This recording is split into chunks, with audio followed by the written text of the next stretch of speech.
Hey y'all, I'm Attica Scott, former Kentucky State Representative, and you're joining me today on State Watch Nights.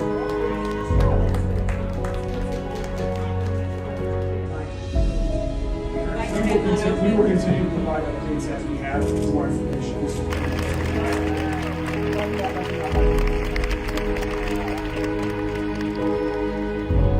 Former Kentucky State Representative, and you're joining me today on State Watch Nights.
Healthy Business Connect Us empowers families to thrive through holistic well-being, early child development, and accessible healthcare.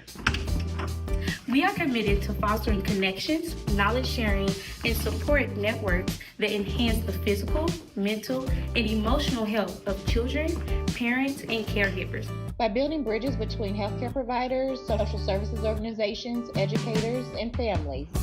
We aspire to create a world where every child experiences a healthy and nurturing start. Setting the foundation for a brighter future.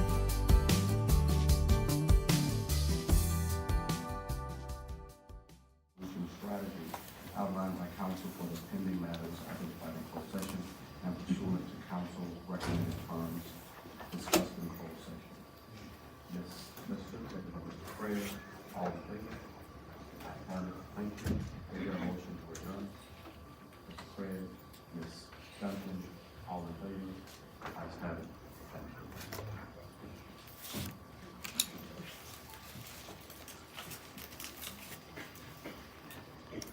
you. Welcome to the January 20th meeting of the Jefferson County Board of Education. Good evening to you all. On yesterday, our nation paused to celebrate the life, legacy, and leadership of Reverend Martin Luther King Jr. One of the many quotes that he made was that the function of education is to teach one to think intensively and to think critically. Intelligence plus character, that is the goal of true education. That is a quote by Reverend Dr. Martin Luther King Jr. Would you please join us for our traditional moment of silence?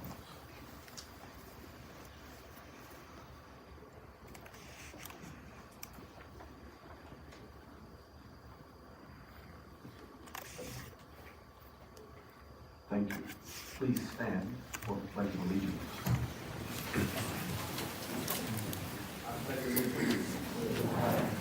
United States of America, and to the republic for which it stands, one nation, under God, indivisible, with liberty and justice for all. Board Member Craig will brief the district vision. Vision statement of the Board of Education that all Jefferson County Public School students graduate prepared, empowered, and inspired to reach their full potential and to contribute as thoughtful, responsible citizens of our diverse, shared world.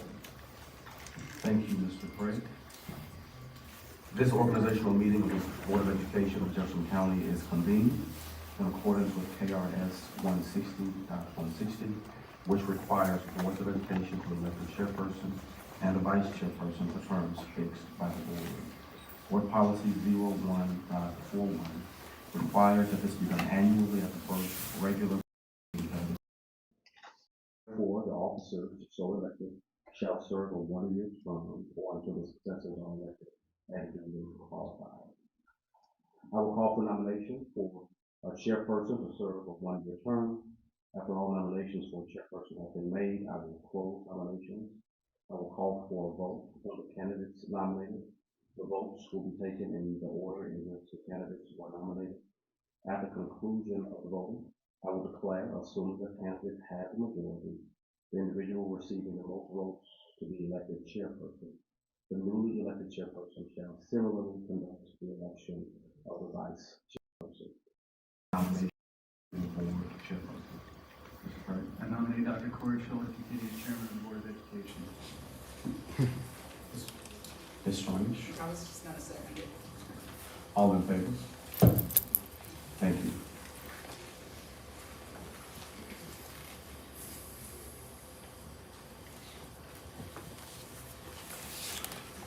Is there a nomination for board vice chairperson? I would like to make a nomination for Mr. James Craig to continue to serve as vice chairperson. Is there a second? Mr. Vance? All in favor? Ayes have it. Thank you very kindly. Chief Carolyn Callahan will present tonight's recognitions.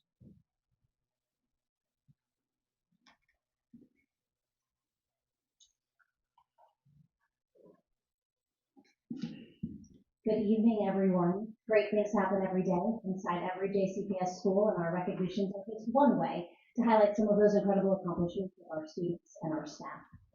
First, tonight, we recognize Newcomer Academy 9th grade algebra teacher, Hui Couch, who was the recipient of the November 2025 Honored National Teaching Award.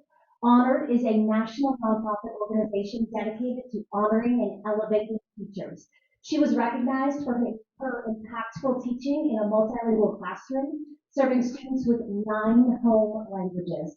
By implementing the modern classrooms approach, she fosters an inclusive, student-centered learning environment that supports academic growth while building essential life skills. Congratulations.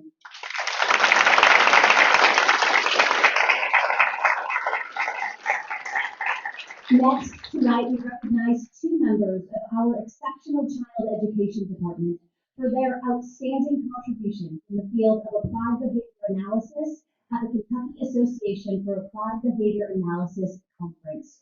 Samantha Howard, MSD supervisor, received the Friend of Behavior Analysis Award, which honors individuals outside the ABA field who have made significant contributions to advancing behavior analysis.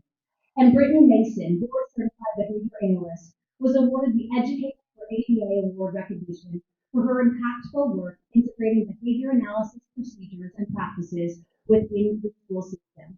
The continued excellence of these staff members supports student, staff, and inclusive educational practices across our district. Congratulations.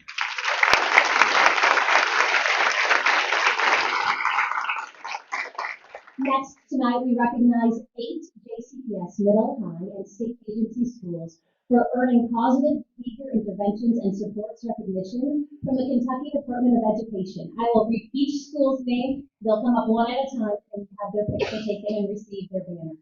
So first tonight, No, bronze level. Congratulations. Next, Echo Trail, gold level.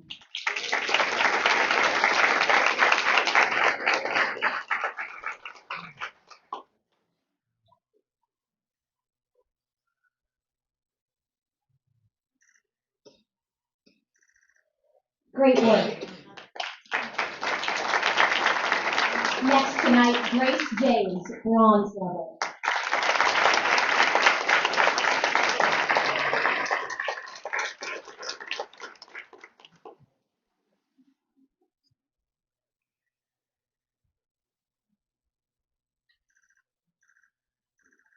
Congratulations. Pamela, bronze level.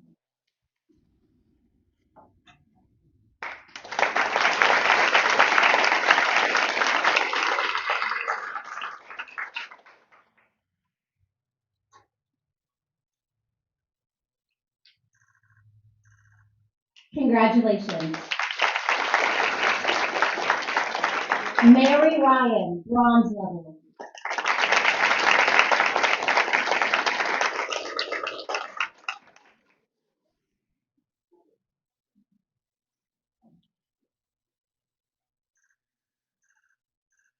Great work. Brooklawn, silver level.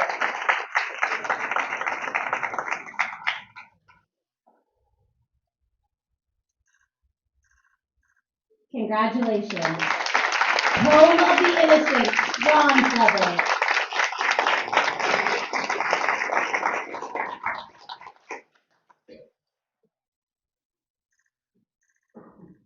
Great work.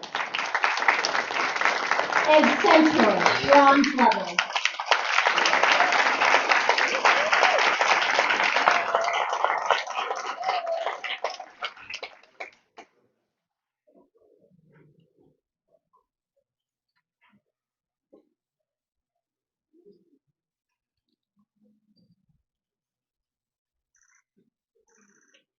Congratulations. Great work to all 8 of these schools. Next tonight, please join me in congratulating Academy of Shawnee students and staff who were recognized at the Good Business Summit in November for showcasing their leadership and innovation through Canopy's Business Beyond Profit curriculum. This pilot program, developed in partnership with Canopy and JCPS educator Dr. Reginald McDaniel, empowers students to address real-world business challenges while prioritizing purpose, community, impact, and joy. Shawnee students demonstrated how they applied entrepreneurial skills to support local businesses and develop solutions to community needs in local West End, redefining success beyond profit alone. Their work highlights the power of learning and purpose-driven education. Great work.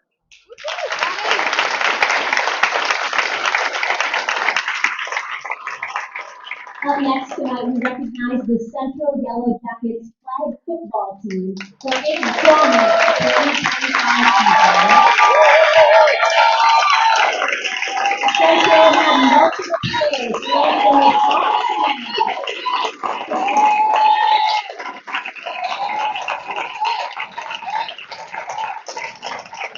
We love it. The Yellow Jackets went into the postseason with a perfect 6-0.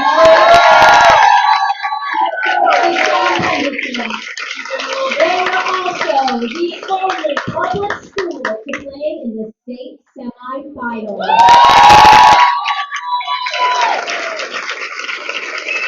And as the sport of flag football continues to grow, Central plans on continuing its reign of being one of the best programs in the state. Great work.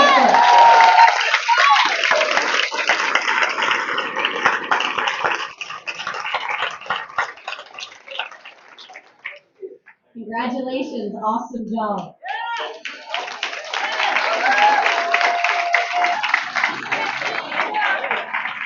And now, we recognize Atherton High School's football team for its first regional championship.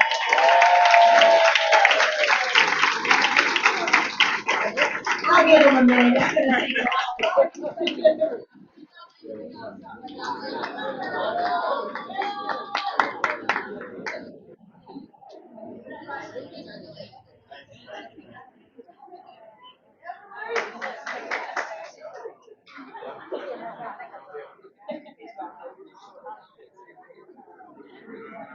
He's behind the flag football team.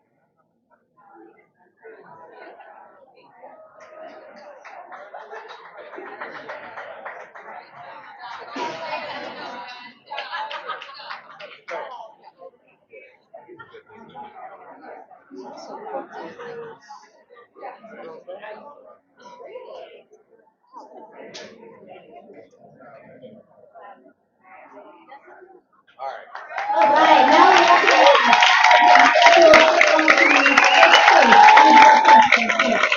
when Anthony White took over the Atherton football program in 2019, it was seen as a difficult place to win, but in 2021, the program won its first playoff game, and it's just been getting better every year since. This year, the Ravens won their first regional title over 5 years. And then lastly, the most in the single season. As Atherton's program continues to ascend, Coach Mike said in an interview with us in JCPS, he said the Ravens are here as a program. Congratulations.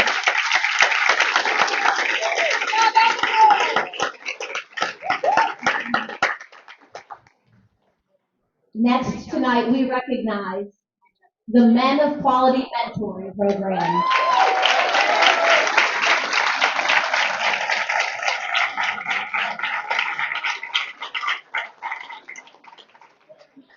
For 30 years, the Men of Quality Mentoring Initiative, founded by the Theta Omega chapter of Omega Psi Phi fraternity, has stood as a powerful example of what community-driven mentorship can accomplish when vision, accountability, and belief in young people come together.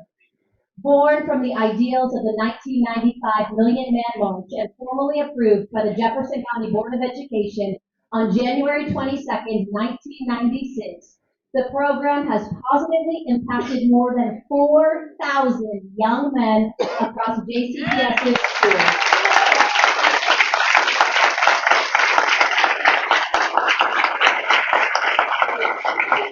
Men of Quality has helped students set purposeful goals, prepare for their futures, and develop into leaders committed to character, service, and giving back to their community and country. As Men of Quality marks its 30th anniversary in January, we extend our sincere gratitude to the team for their enduring partnership and support in sustaining this legacy of service, excellence, and empowerment. Thank you for all you do.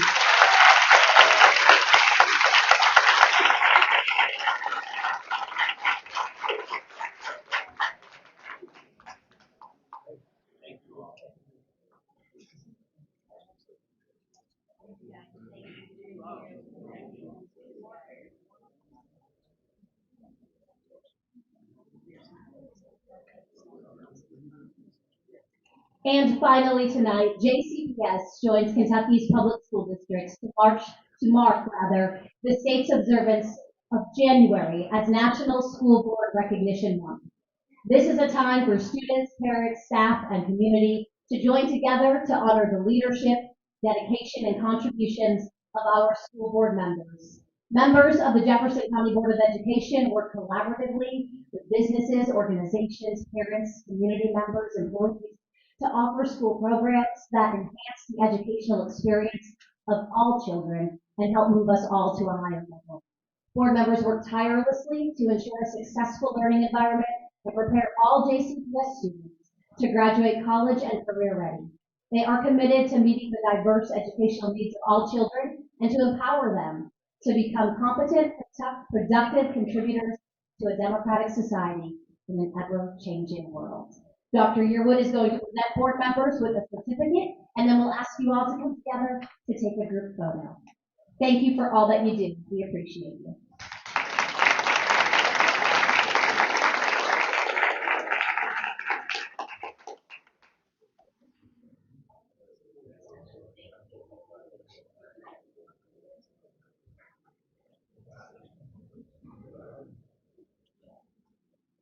And if we could get you all to come together to take a group photo, that would be great.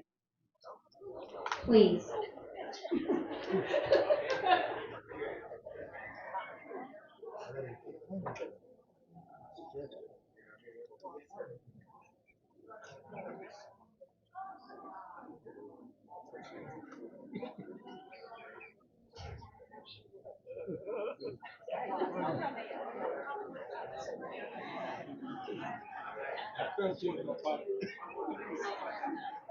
Squeeze in just a little. Let's see, you count my change. Thank you all for your service. We appreciate you. And thank you. That concludes tonight's recognitions.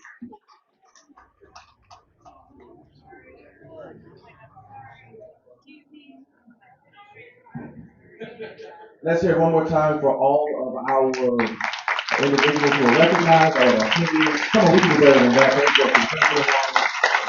and it's been wonderful successful. Thank you all for being with us tonight. We'll pause for a moment, and if our individuals who are recognized, I'm not saying for the rest of the meeting, we'll let you sit down now. So we can free up some seats. Wow, everybody's saying. All right.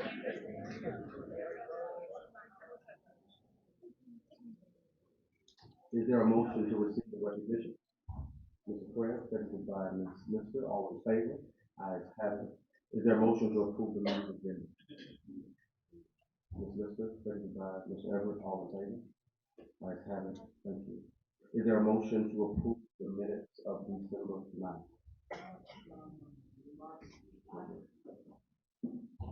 And perhaps, whoever was taking the minutes did not see my hand, but I noticed that there were several votes that marked me as abstained, and I did not abstain from any votes.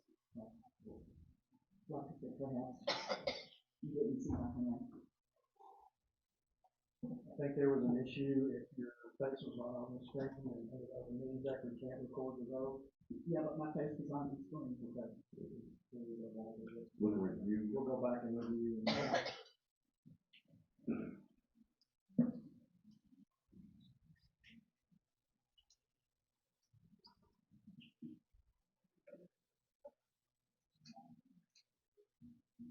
If you can go ahead and take a vote, pending review by staff, issue brought up by the. Is there a motion to approve the minutes of December 9th, pending the review of Ms. Strange's votes on items that were part of that agenda? Mr. Everett, seconded by Ms. Lister, all in favor? Ayes have it. It gives me great joy this day to introduce Dr. Brian Yearwood for the superintendent's report. Thank you. Good evening, Chancellor, members of the board, and members of the JCPS community. Before we begin our agenda, I do want to pause and acknowledge that January is, as mentioned before, National School Board Appreciation Month. Each of you has accepted a demanding, public, and often misunderstood responsibility. You serve long hours under intense scrutiny for compensation that is truly unpaid, yet the impact of your service is immeasurable. On behalf of our students, staff, families, and this community, thank you for your commitment, your courage, and your willingness to serve during challenging times. Let's give them another round of applause. Thank you.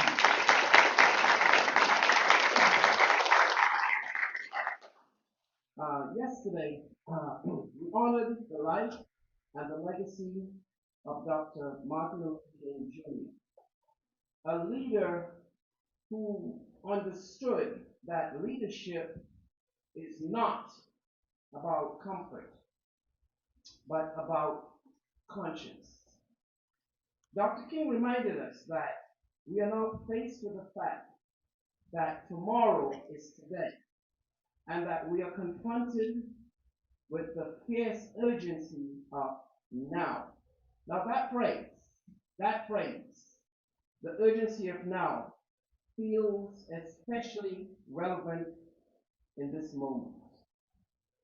We are in a season of tough decisions, decisions that carry weight, decisions that require discipline, moral clarity, and a willingness to act, not because it's easy, but because it is necessary.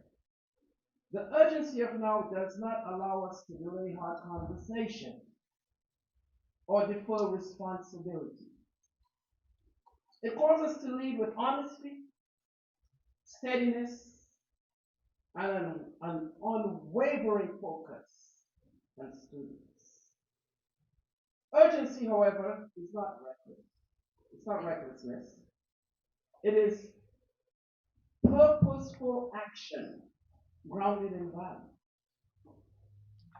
It is the understanding that the choices we make today shape the stability, integrity, and future of this district for years to come.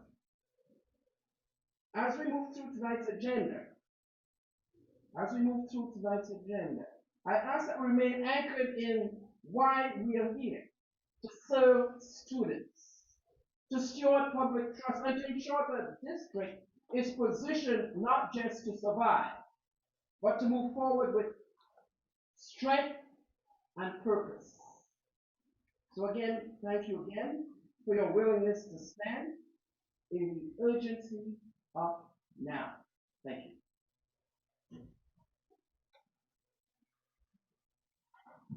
Thank you, Dr. Yearwood.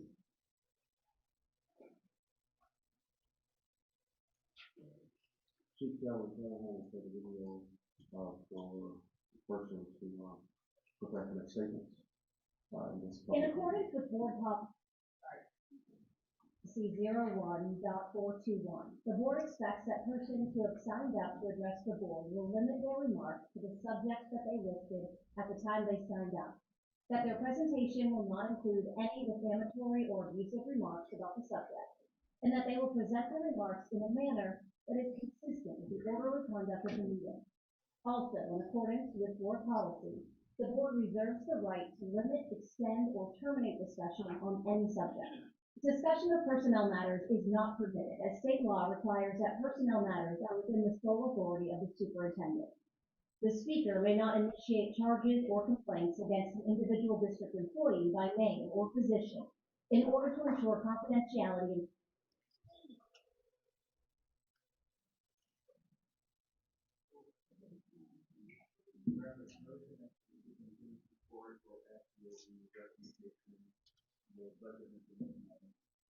After the, superintendent's information on, not after the superintendent's report.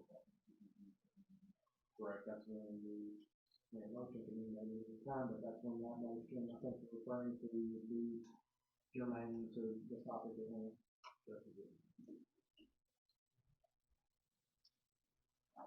No, like, when he presents his information on it, which is after public speaker. It can be made, a motion can be made, yes.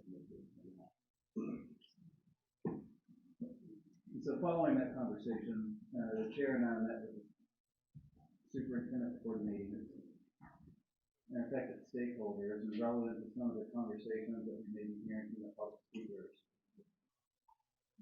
Mr. Chair, I'd like to make a motion to amend one of the recommendations that is before us this evening.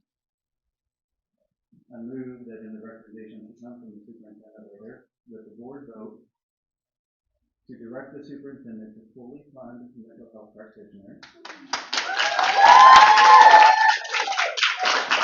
approve the existing skill-based staffing model and allocation. This motion will remove the mental health practitioners from the proposed budget reductions, which was estimated at $7.6 million. To ensure the elimination of this reduction item does not negatively impact our year-with production proposal, I recommend that the principals be permitted to purchase an AIC comparable support position, saving the general fund $7.3 million. This will also retain a $7.3 million commitment to Dr. Yearwood's new instructional coaching model. That is my motion. All right, I'd like to second that. Yeah. All in favor? Mr. Bass? Are there any questions on this? Mr. Edwards? Mr. Edwards, I just want to make sure I understand.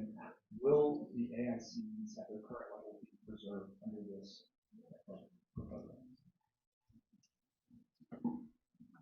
The AIC,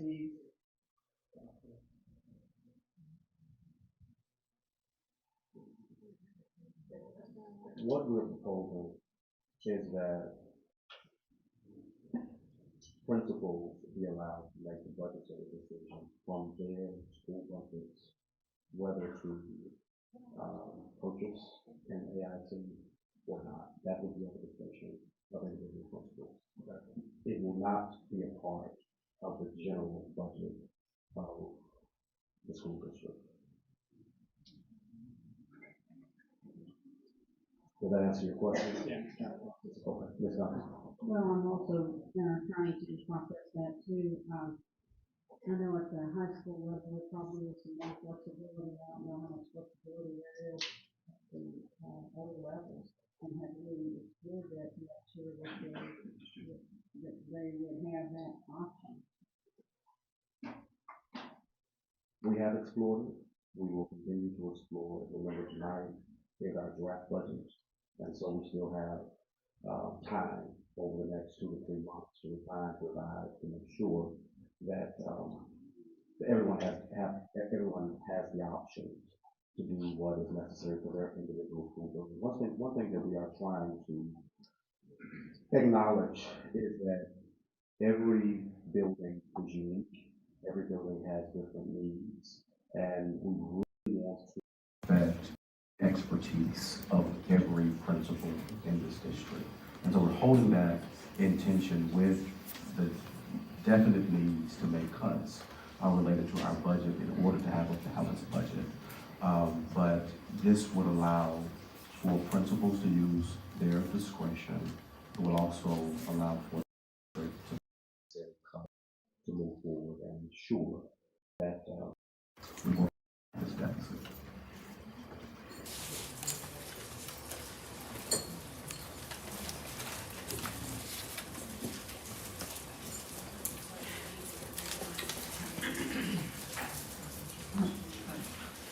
I'm just curious about why we chose the AICs to be the ones that the principals fund instead of the mental health practitioner. The honest answer to that is in the effort of finding a compromise. We want to honor principal voice. We also need to honor the district's, well, the board's commitment to mental health. This board has championed ensuring that there were mental health practitioners in every school building. We recognize that there are a myriad of mental health concerns that our young people are experiencing, and we need to be responsive to that. So, in my mind, we have two essential decisions. One is an adult-centered decision. One is a child-centered decision. MHPs are student-focused directly, and so to remove them in any school poses a threat to our student population, one that in my mind, this board cannot support. The AICs, that is an adult concern, and I think if we give principals the space to make those decisions, then we can find a healthy compromise to move the district forward. I just hope they have the funds to make that decision. Yes, ma'am. Yes. That's understood. Ms. Lister? For clarity's sake and transparency's sake, I want to understand, so the school budget is part of our budget, right? So I just don't understand how moving is, where is the saving coming in and what will be sacrificed at the school level in exchange for that? Just can you make it clear, please? Mr. Muntz, ask the question for you.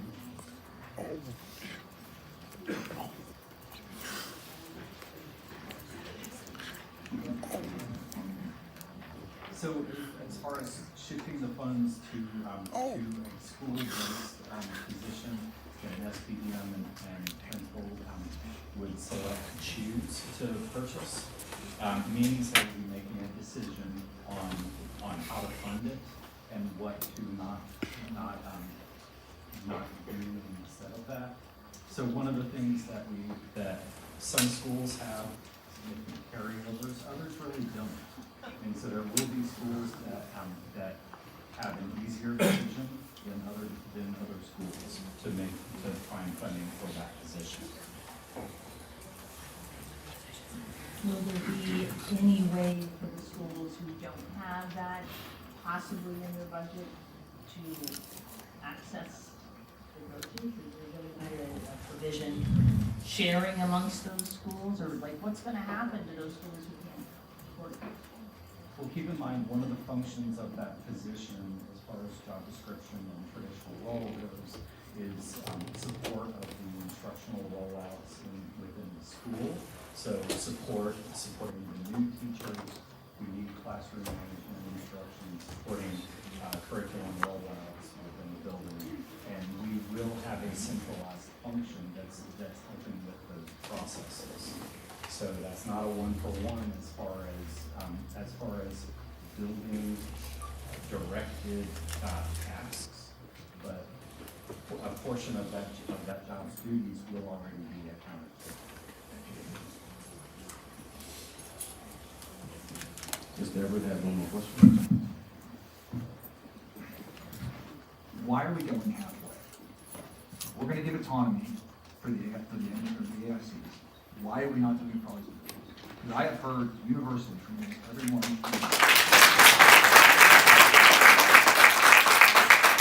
Every school is unique. So if we're saying that, why are we saying one position isn't and one is? It makes no sense. It doesn't. I was all on board for this plan because I believe in Dr. Yearwood and his training. But if we're gonna go halfway, it makes no sense. I don't know about going halfway. We're saying that you have to have an MHP, but you can purchase an AIC if you have the funds. Why are we not just saying, here's your budget, you purchase what your school needs?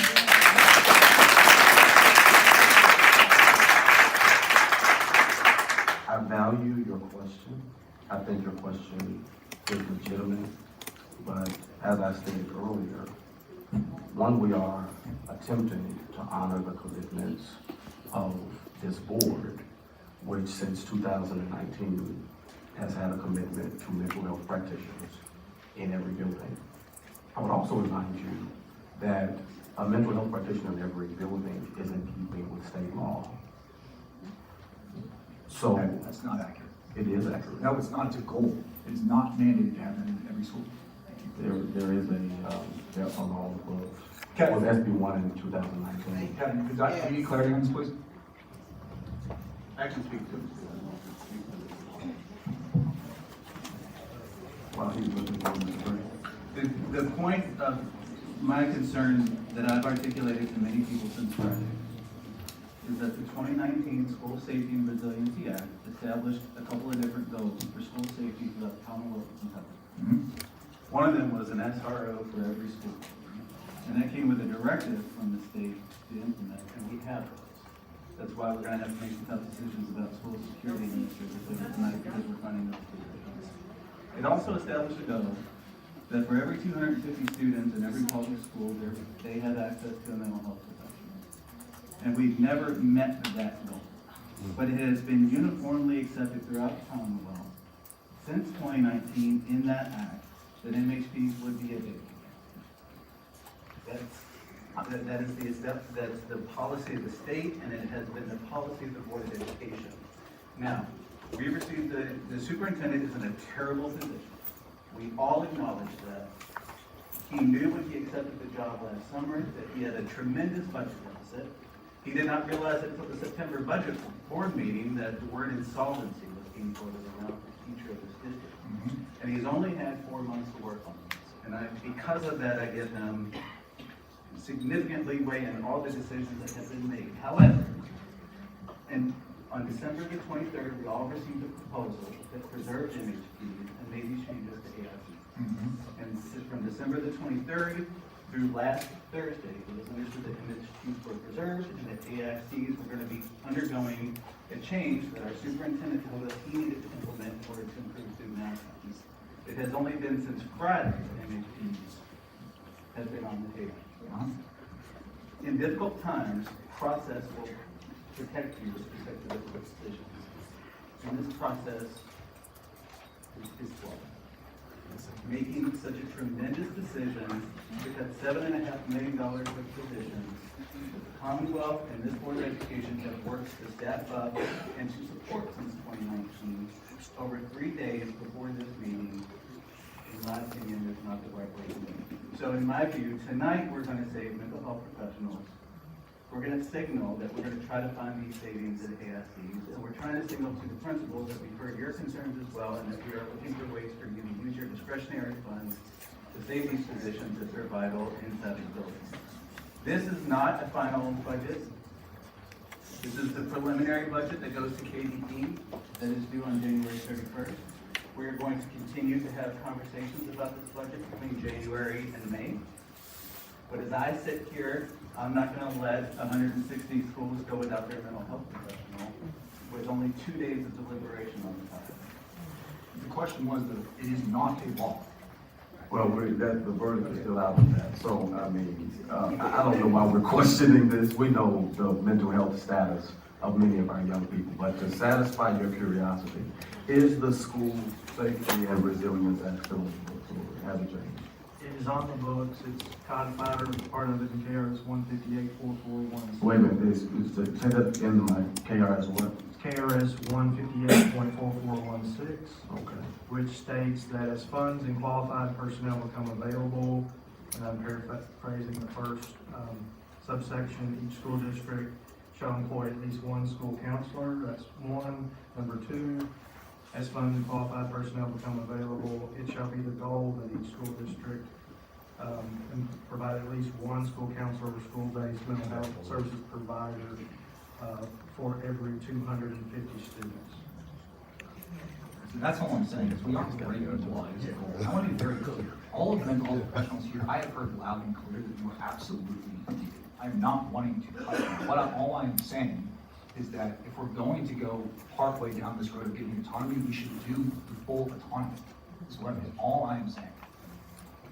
I don't understand, like, we're still cutting the budget, we're still doing what we need. I don't understand it. And quite frankly, you guys are giving me examples saying this board is committed to this, and this is what we're saying we're doing. Yet we're Because we haven't done a good job. It's just that simple, right? It's like we have to acknowledge that. And so when you tell me that we have to have these MHPs, we have to mandate, where's the research to show that that is the best path forward across the country? If we're taking bias out, tell me. Because you are more than welcome to vote against the motion. But you're taking the time with this soliloquy related to mental health practitioners when we know they're necessary. Thank you for your comments. Are there any other questions on the motion? Would you please read the motion once again, Mr. Prayer? Move that the board vote to direct the superintendent to fund mental health practitioners, retaining the existing school-based staffing model on outpatient. Motion will remove the mental health practitioners from the proposed budget reductions, which was estimated at $7.6 million. To ensure the elimination of this reduction item does not negatively impact the superintendent's reduction plan, we recommend the principals be committed to purchase an NSC comparable support position, saving the general fund $7.3 million. This will also retain a $7.3 million commitment to Dr. Yearwood's new instructional coaching model. It has been moved and properly seconded. All in favor, please raise your hands. Mr. Bass, Ms. Lister, Mr. Craig, Ms. Scholl, thank you. All opposed? Ms. Duncan, Ms. Edwards, thank you. Ms. Callahan.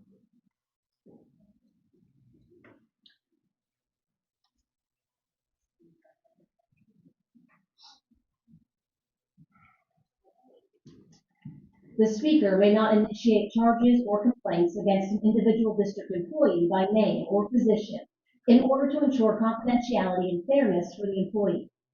Speakers before the entire board are not allowed to use props, displays, or any other objects during their remarks.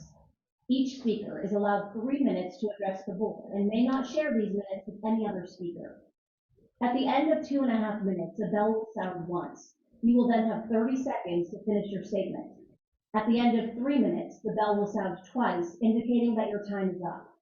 The superintendent will look into the speaker's issues and, if necessary, represent the board in following up or recommend action to the board. The full board policy concerning public participation in open meetings is available for viewing on our website and at our sign-in sheet. Marley Harrington.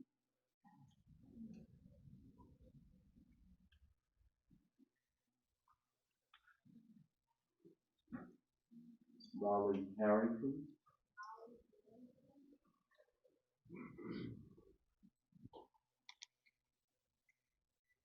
Dana Horton.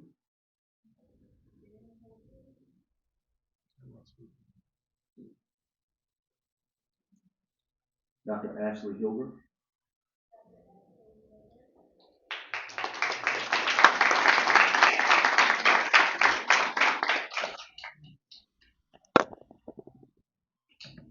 Hi, my name is Dr. Ashley Hilbert, and I'm a safety administrator in JCPS.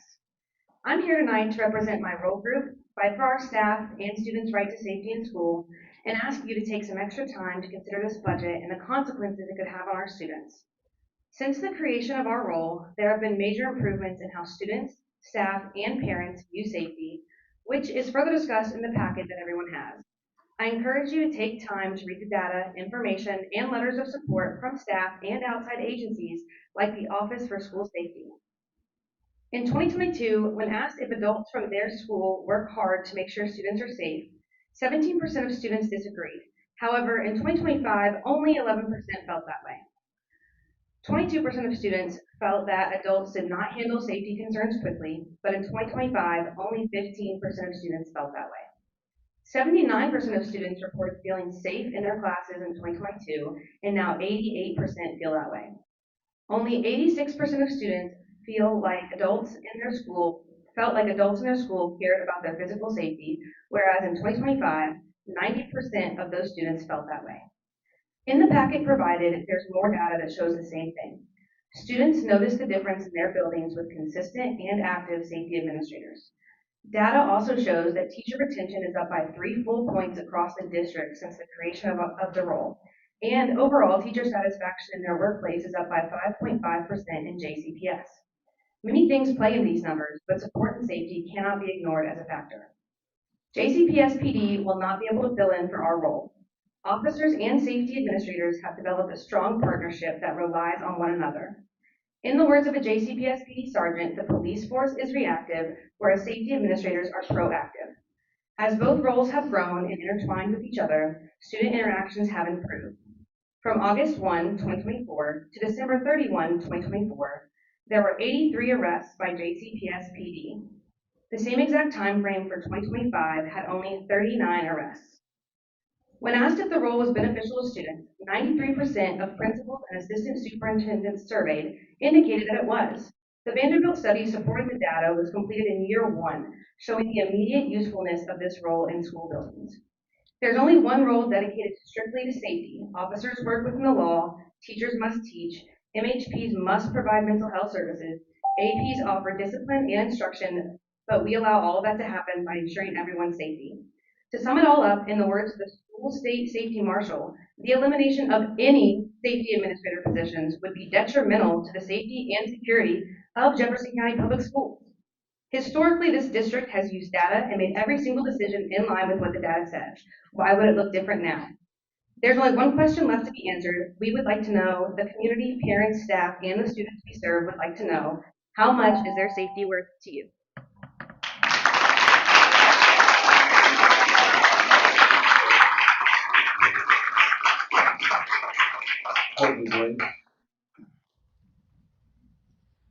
Hi, good evening. My name is Courtney Grace, principal of Hazelwood Elementary, but tonight I represent principals from all zones and levels, standing united, advocating and sharing our voices for all Jefferson County Public School stakeholders.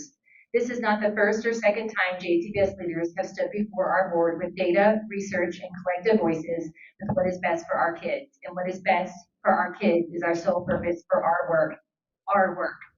We want to share with you how we got to standing before you today. Throughout the tenure of our prior and current administration, 19 appointed principal representatives meet monthly as a Principal Communications Committee, or PCC, to ensure building leaders have a voice as systematic challenges and changes are upon us. In August, it was established with PCC the collaborative work we will do together to stabilize the budget. To date, our PC has not had this opportunity despite holding meetings in September, October, and November. In October, PCC were told we would have an opportunity to meet and provide meaningful, authentic feedback in November, utilizing the district-wide survey data. Our November meeting came, but no such opportunity occurred, as we were told the data was still being reviewed. However, the very next day, an article came out stating that 85% of the budget was complete. No meeting occurred in December, and our January meeting was canceled. Principals understand the severity of the district's current budget crisis and share a strong commitment to collective success. We recognize the complexity of these decisions and believe they require accurate information, transparency, and meaningful stakeholder input. However, the budget proposal presented to principals last Tuesday raised significant concerns. Key questions could not be clearly answered, and some information shared raised additional red flags. For example, principals were told that the district will hire an outside group to train our academic instructional coaches. In the midst of cutting positions, current contracts, and funds, is it really in our best interest to create another expenditure? If principals had been consulted in a meaningful way during this process, we could have provided a nuanced context for the impact of the different options only school-based personnel can provide. Additionally, we have other options that could prevent any school-based cuts. Last Wednesday was a response to us finally having a seat in the room, but not at the table. As leaders with daily direct responsibility for student safety, instruction, and operations, our expertise is essential, particularly given the broad range of school needs reflected in the needs index spanning from 10.8 to 59. The current proposal reflects line item reductions to positions and services that will directly impact students without sufficient evidence or demonstrated understanding of their purpose or effect. We stand before you today asking you to vote no on the proposed budget that excludes school leadership's voices and poses a grave threat to the student experiences we provide. We have time to get this right. Thank you.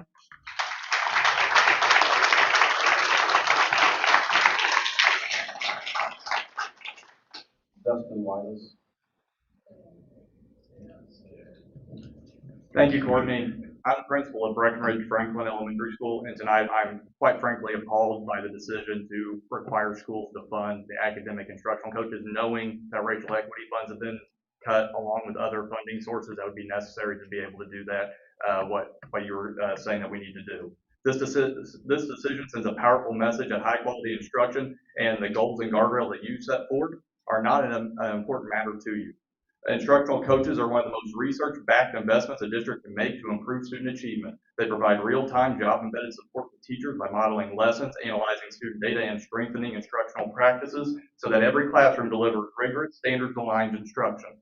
Just as importantly, instructional coaches play a critical role in teacher retention. In large, high-need urban districts like ourselves, where many educators are early in their careers, coaches provide daily guidance, encouragement, and professional growth. They reduce isolation, build confidence, and help teachers stay in the profession. When teachers feel supported, they stay. And when teachers stay, students thrive. By preserving this position, the district has chosen disruption over stability, regression over growth, and short-term savings over the betterment of our students. Our schools, our teachers, and most importantly, our students will suffer because of the decision you made tonight. Building on the district's commitment to instructional coaching is needed. I want to emphasize that sustained improvement in our schools requires a coordinated set of investments, not a single solution. First, an accelerated enhanced support zone teacher stipends must continue. These stipends are not incentives of convenience, they are tools of equity. They help us retain strong teachers and attract highly qualified educators to schools serving students from Louisville's lowest socioeconomic neighborhoods. Without them, turnover increases, instructional continuity is lost, and students pay the price. Stability in staffing is one of the strongest predictors of school improvement. Second, we must protect small class sizes in our highest need schools. Decades of research, particularly in urban settings, show that smaller classes lead to higher academic achievement, stronger student-teacher relationships, and improved outcomes for students. Small classes allow teachers to provide targeted instruction, address learning gaps, and respond to social and emotional needs that are often more pronounced in high-need communities. Last, I want to acknowledge the critical role that our safety administrators play in our middle and high schools. Their daily presence can support proactive weapons detection, timely threat assessments, and rapid response to safety concerns before they escalate. These professionals provide more than security, they provide reassurance. When students feel safe, they're more able to focus on learning. When staff knows that there's a clear system in place to address potential threats, school communities function with greater confidence and stability. To support these priorities, I encourage the district to examine the cost effectiveness of existing initiatives, including the JCPS Elevate program, which is $2.5 million each year. The Backpack to Success League Summer Program, $1 to $1.5 million, and district contracts such as the Upbeat Survey and external coaching services. Careful review may reveal opportunities to reallocate funds for investments with the greatest, most consistent impact. Effective teachers, supported by coaching, teaching fewer students at a time. When we align our resources, and that research experience tells us it works, we don't just fund programs, we fund outcomes. And our students deserve nothing but the best here in JCPS.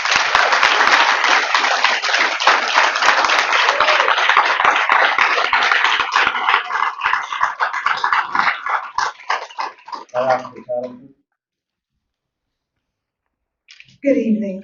Thank you, Principal Whitus. I am Dr. Naisha Owens Patterson, Principal at Western Middle School for the Arts, but tonight I represent us all. We understand the gravity of this financial crisis and agree that change is necessary. What is most concerning, however, is that this proposed budget removes the core resources schools need to operate safely and effectively during the school day. We thank you for restoring MHP, but reducing safety admins, of reducing equity funds and eliminating team funding will directly result in the loss of security monitors and teachers, positions that are funded through the same streams. Most middle schools will be left without proactive on-site safety staff with only a shared SRO. At a time when student behavior and mental health needs are increasing, this is not just concerning, it is also unsustainable. There is also a misconception that teacher positions that are not being cut. While there may be no formal reduction in force, the impact at the school level tells a different story. Although this will touch every school and grade level, every middle school principal is reporting potential losses of 1 to 4 teachers at most schools, 5 to 7 teachers at some schools. One school with a loss of totaling nearly 30% of their middle school staff, and not just teachers, but reading and math interventionists, resource teachers, counselors, and assistant principals. And at my own school, that's 3 teachers, 2 security monitors, and the complete elimination of the art major within our own magnet program. And how will schools who have no equity funds, no teaming model, and no Title I be able to even afford an AIC or even teachers? And that is indeed inequitable. The outcome is clear. Teachers will be displaced. New teachers and those with the least seniority will lose jobs. Critical supports will disappear, and this district will ultimately spend more time and money managing overstaffing than maintaining stability, all while student needs go unmet. It's also troubling that before cutting into the core of school operations, that there are still central office programs that could be reduced or eliminated. There are other building closures and consolidations that could take place. And as you heard already, programs like Summer League, they do provide value, but they can also be eliminated or reduced. If forced to choose, the priority must be clear. Fully staffed and safe school buildings for all students during the school day must come before summer opportunities for some students, because we cannot extend learning beyond the day if we cannot adequately support students within the school day. No school is the same, and applying a one-size-fits-all model to reduce educators' safety support does not cut positions, but it will cut opportunities, outcomes, and futures for the students that we have been entrusted to serve. Is this the impact that you want on our students? Is this the impact that you're willing to accept? We respectfully ask that you not approve this budget and allow principals a seat at the table to help build a solution that truly serves our students. Thank you.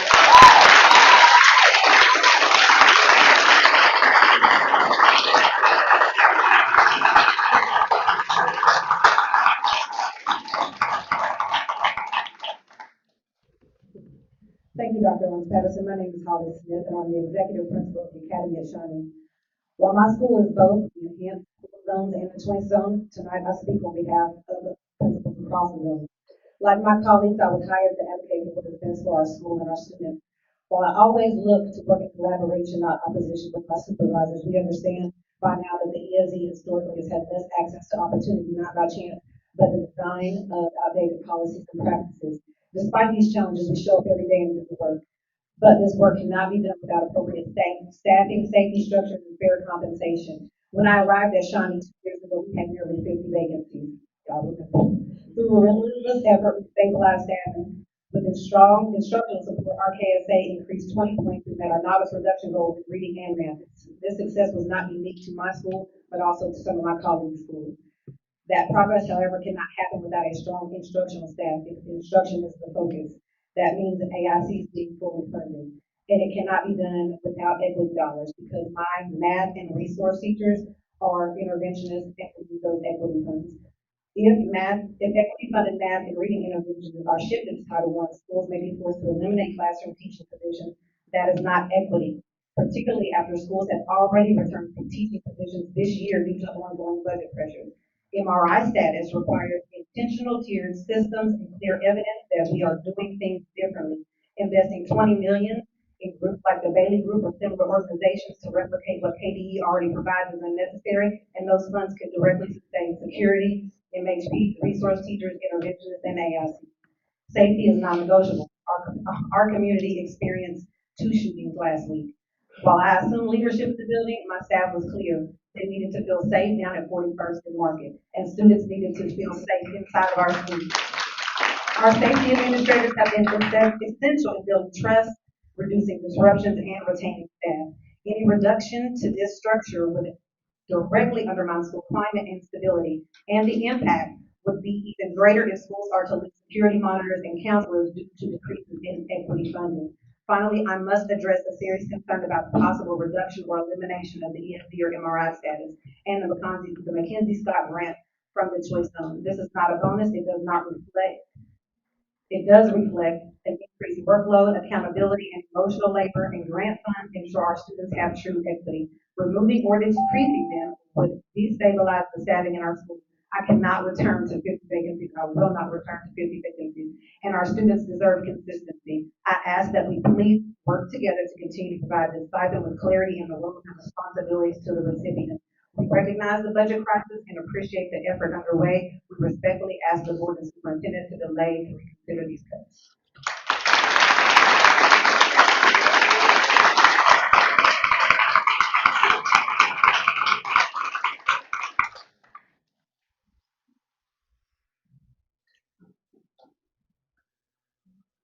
Thank you, Ms. Smith. My name is Serena Sampson, and I'm the executive principal at Southern High School, but tonight I represent all of us. As principals, we are the leaders most equipped to speak to the needs of our students and staff, and we were not afforded a voice in this budget proposal until after it was written.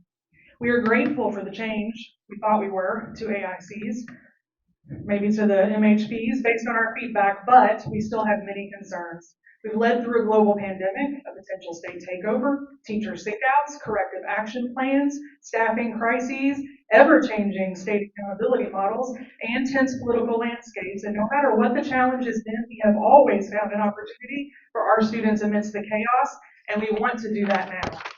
We stand unified tonight, as you can see, because we should have been consulted. We were told that we would be. We collaborated on options to reduce the budget that have less impact on schools. When the promised meeting invitation never came, we unified our voice instead through the only outlet we had to do so, the district and community budget survey, where our responses were combined with everyone else's. Where we advocated for school level resources like AICs, MHPs, SSAs. Yet tonight's proposal recommends centralizing roles like these. Reducing staff like counselors, nurses, ordering and receiving clerks that are critically important to the success of our students. So we wrote letters to our board members and planned our unified approach tonight. The concerns we highlighted tonight are shared by all JCPS principals. All.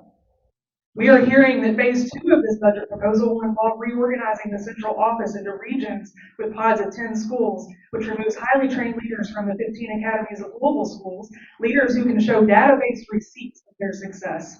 This reorg would put our nationally recognized model in disarray and risk decreasing graduation rates and post-secondary readiness for the district. A of L is a model, not a program. It is not something we do at school. It is how we do school. Principals know that hard cuts are going to have to be made. As John Maxwell said, people don't resist change, they resist confusion.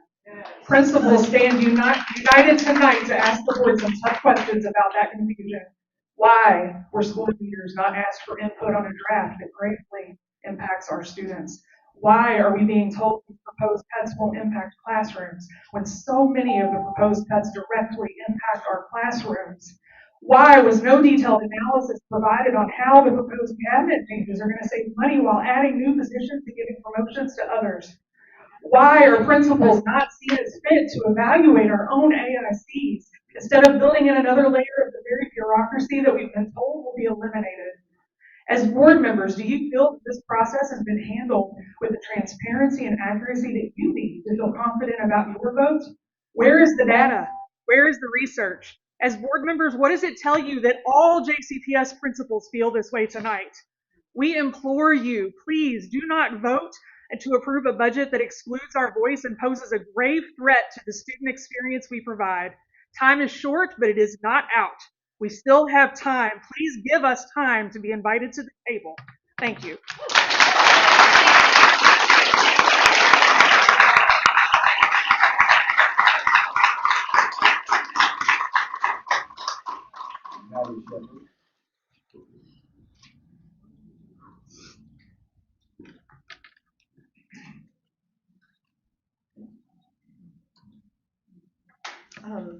Maddie Shepard, president of the Jefferson County Teacher Association, and I know that we are in the midst of tough times. Our charge is to do more with less. It's a charge that we educators know very well. JCTA stands ready to tighten our belts alongside with you, and we know that cuts have to be made, but there are certain sacrifices that we cannot make. We don't want kids to lose direct services, and we don't want our under-resourced communities to be disproportionately harmed, and we don't want jobs lost. And so I am very glad to hear that the board has heard these concerns and is prioritizing mental health and is prioritizing disproportionately under-resourced communities and is prioritizing the commitment that this board has made to uphold our commitment to those things. Mental health practitioners provide vital services to kids, to communities, to parents and families, to employees. In a time when communities experience so much trauma, when the national and the global stages purport almost, it seems like nothing but violence, when communities and Kentuckians are being pitted against each other, our kids need mental health practitioners. They're on the front lines helping kids through trauma, community violence, anxiety, so much more. And when teachers are asked to be everything, counselors, therapists, nurses, everything but teachers, schools need mental health practitioners. So I am so glad you have heard us on that today. The district's proposed a couple things. I'm glad to hear that you've revised your proposal on MHPs tonight. And I'm glad to hear the proposal is in revision. They are open to feedback and open to collaboration. It sounds like that's a big request coming from a lot of groups. I'll end with this. Every JCPS promo video has a tagline at the end. We are JCPS. But I think we have to really ask ourselves, who do we want to be? Does this budget reflect what we believe? Does it reflect who we want to become? What we want for our kids, what we want for Louisville? Because if it doesn't, then we need to go back to the drawing board to get it right. Because kids are too important. Employees are too important.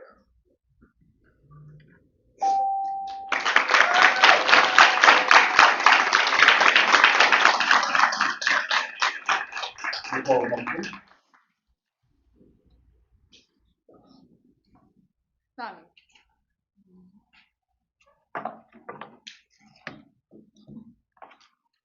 Good evening, board members and Dr. Yearwood.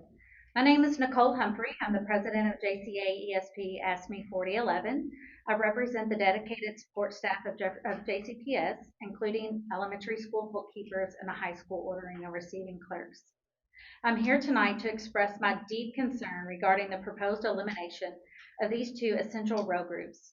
Such a decision is not in the best interest of our schools, parents, and staff. These positions are among the lowest paid in the district, yet they shoulder an immense workload and play a critical role in the daily school operations. It is troubling that our bargaining unit continues to be targeted while those in upper management benefit disproportionately. Auditors have repeatedly highlighted that the district's top-heavy structure has a top-heavy structure, yet rather than addressing this issue, leadership simply reallocates positions at the top, creating the illusion of change. The reality is that meaningful changes are being made at the expense of those who did not contribute to this current budget crisis. Our staff work tirelessly for modest wages, and it is unacceptable to remove valuable personnel from our schools to preserve comfort for those at the top. Furthermore, as our union president, I was not consulted prior to this decision. My input could have provided valuable perspective on the impact of removing these roles.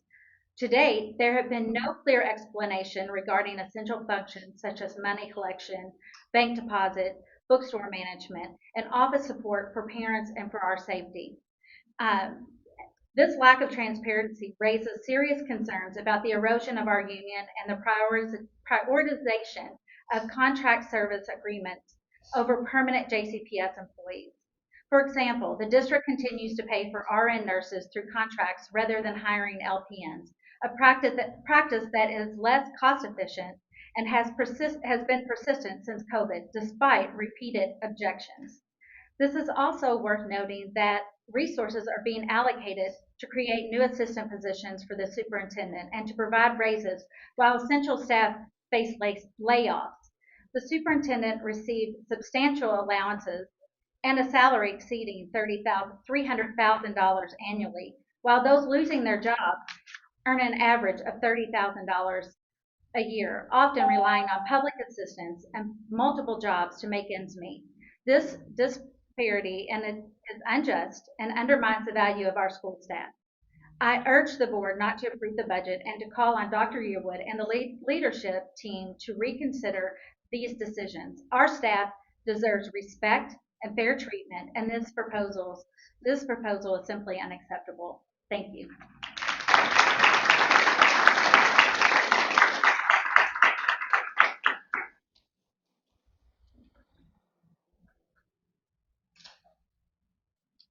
Emily Renner.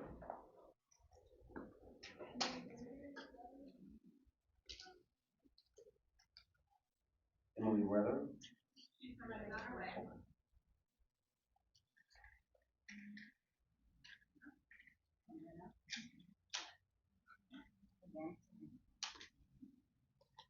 All right. Hi, everybody. My time started. All right.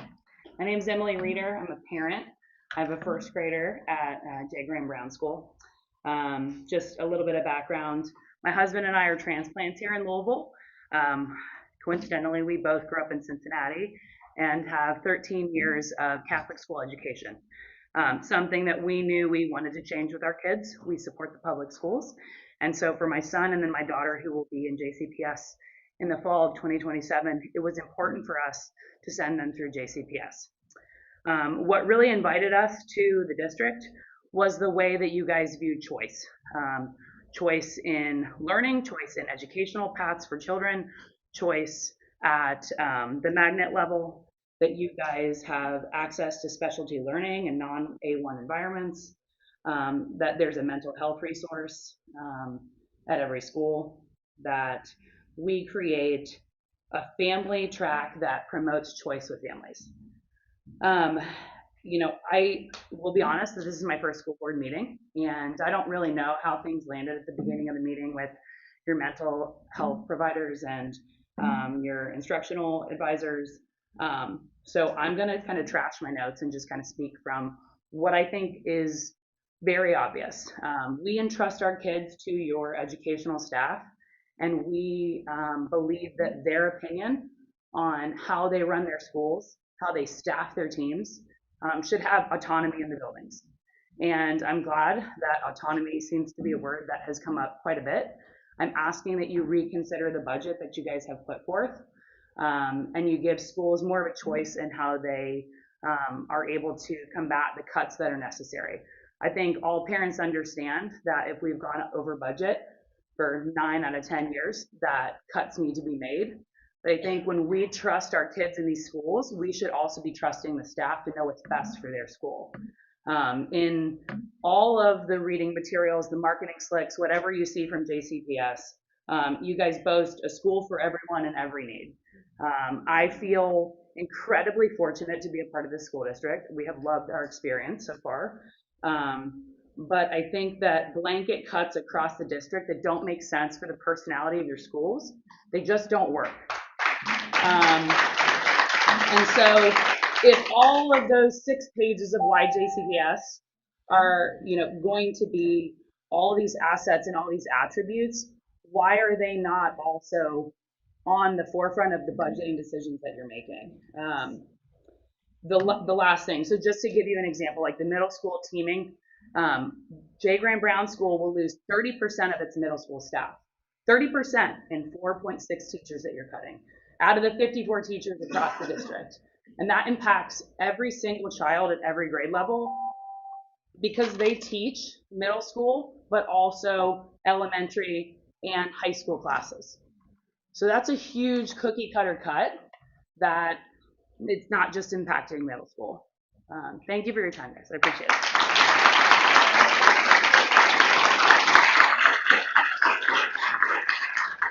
Autumn Nagel.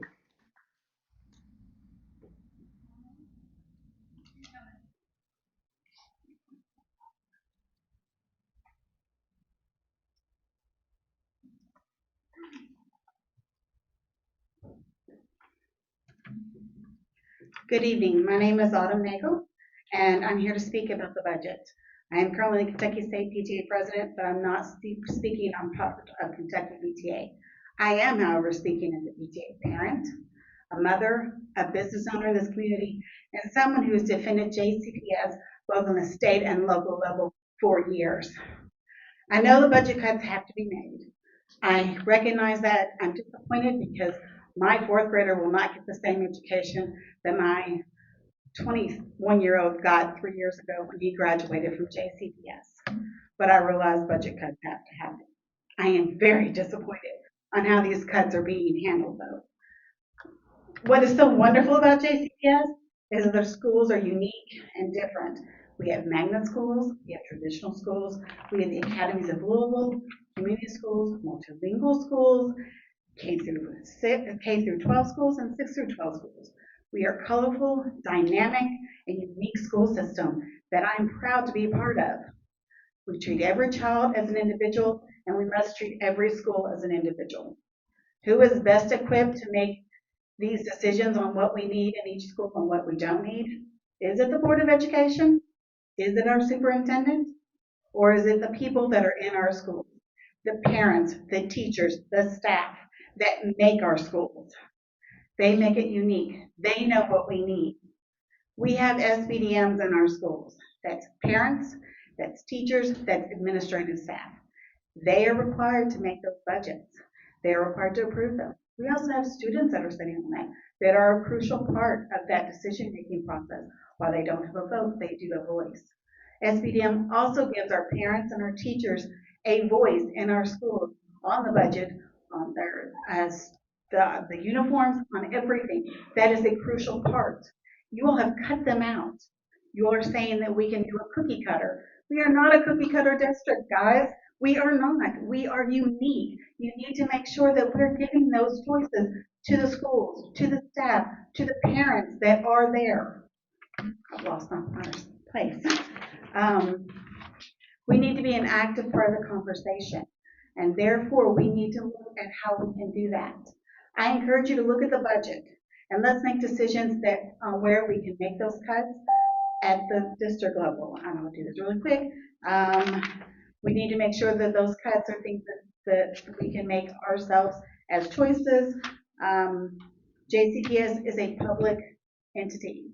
Make sure the public has a voice. And right now we have not had one. Thank you very much.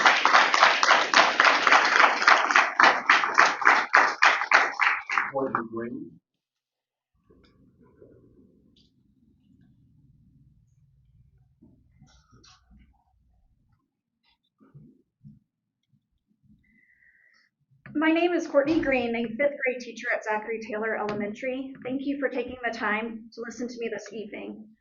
I especially would like to thank our board member, James Craig, for his staunch support of our school community. As Mr. Craig wrote, Zachary Taylor is in the position of being closed, not through any fault of our own. Our students, families, and staff are not responsible for the current financial situation the district is facing, and yet we pay the price.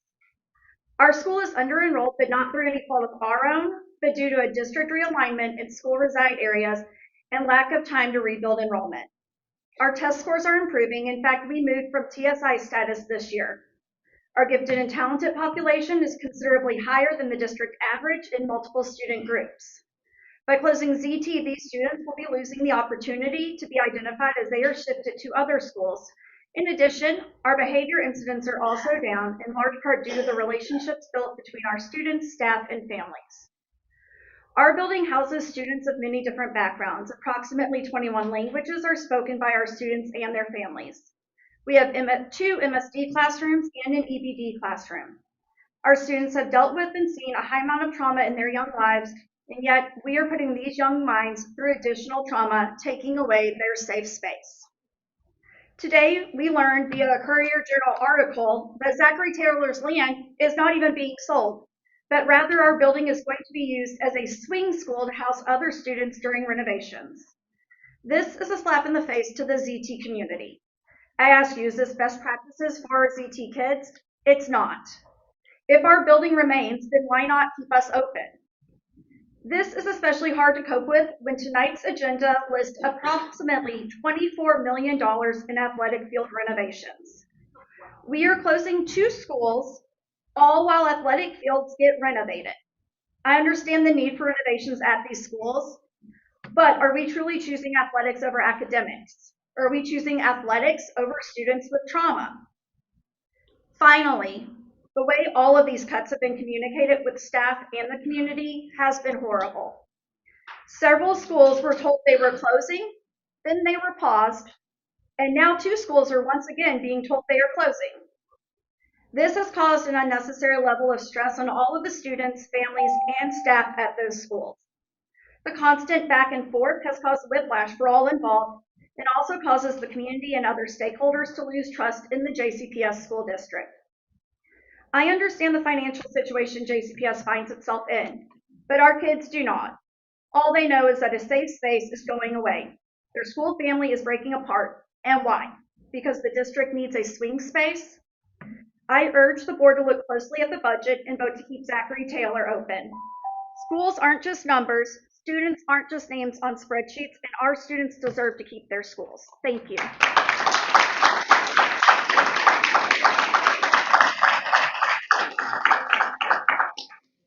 Tyler Swim.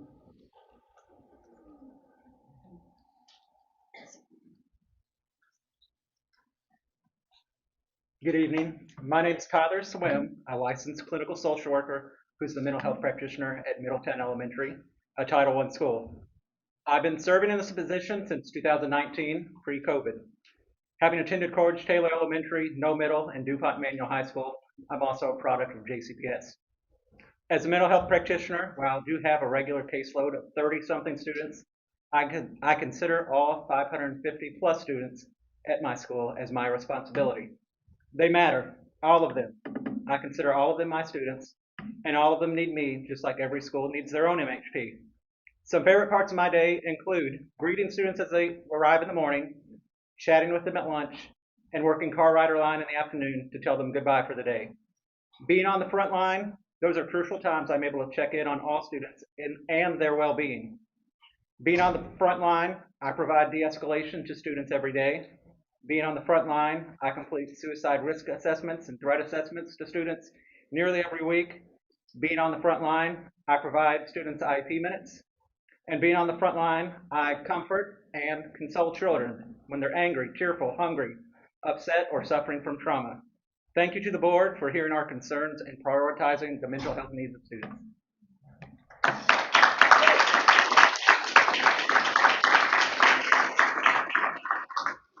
Margaret Pensky.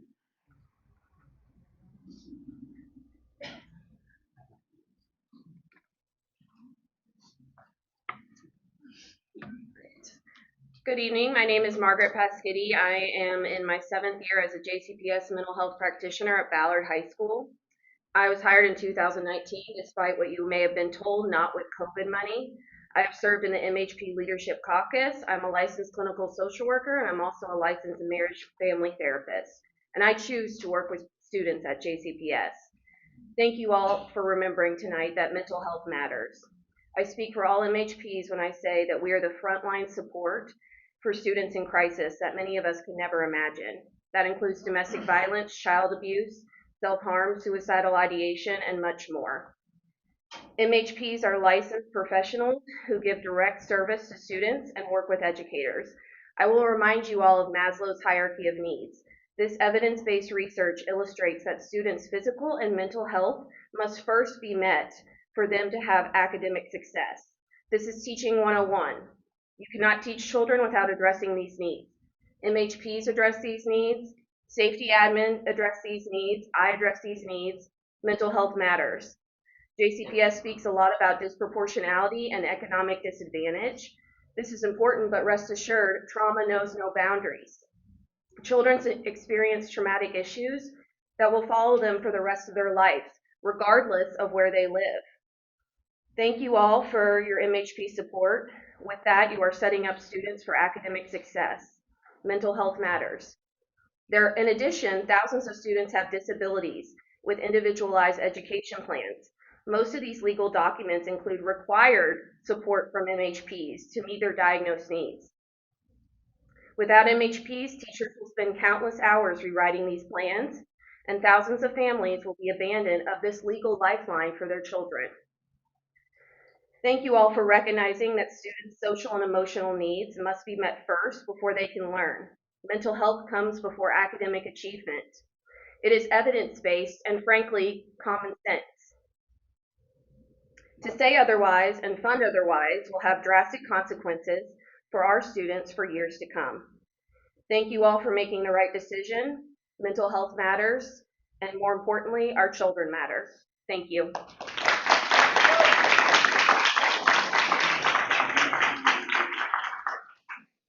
Ayala Peak.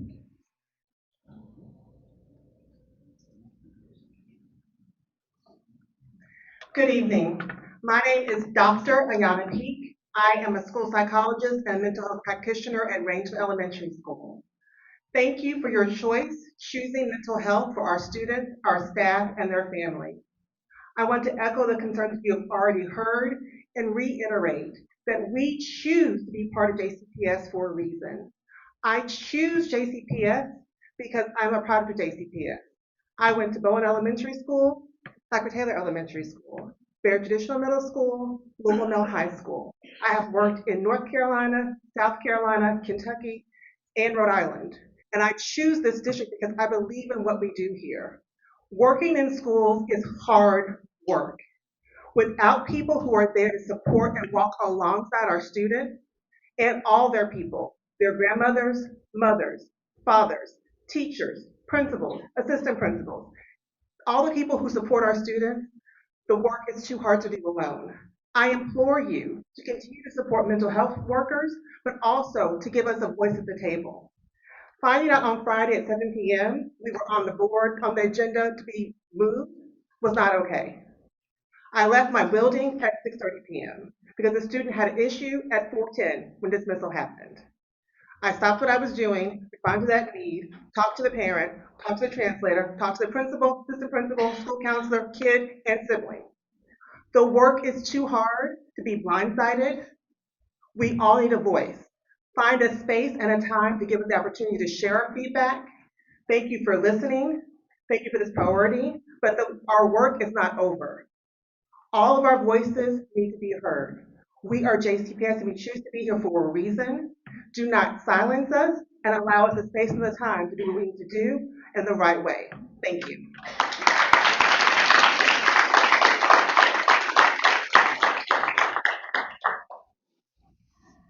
Jennifer Humphrey.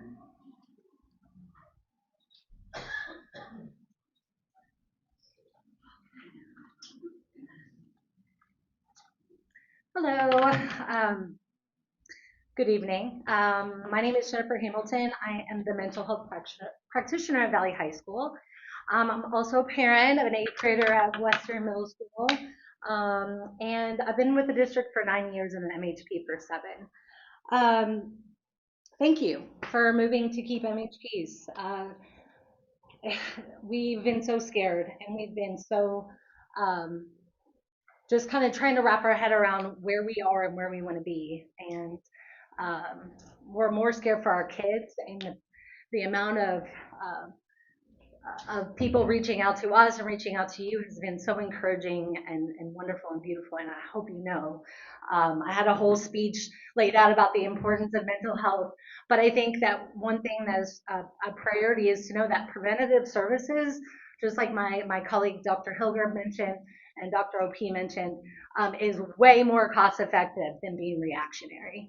So by cutting these preventative services, we are actually going to end up spending more money in the long run. So thank you for keeping MHPs. I really hope that you cut no more frontline workers. All of us are an asset to our buildings. SSAs, AICs, we are all a family and we're all a team, and please stop dividing us and making and forcing principals to choose who they keep and who they not, because we're all valuable. So thank you for your time, and thank you again for keeping us while we've got to work to be better. Thank you. Tracy Roberts.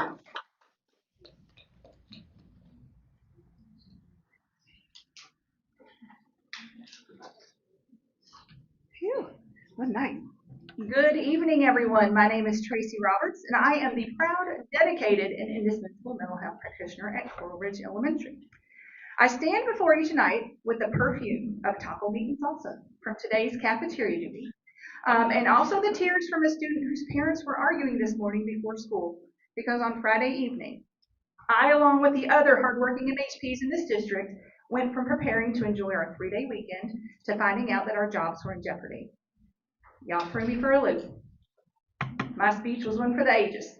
So here I pivot to tell you thank you. In just the first 4 months of school alone, 2 shootings at a bus stop. A child witnessed their mother die. The plane crash. Students, staff members who have died.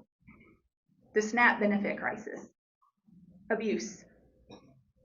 These are things that I and other mental health practitioners have dealt with just in these first 4 months. And I can tell you, we are in the height of a mental health crisis.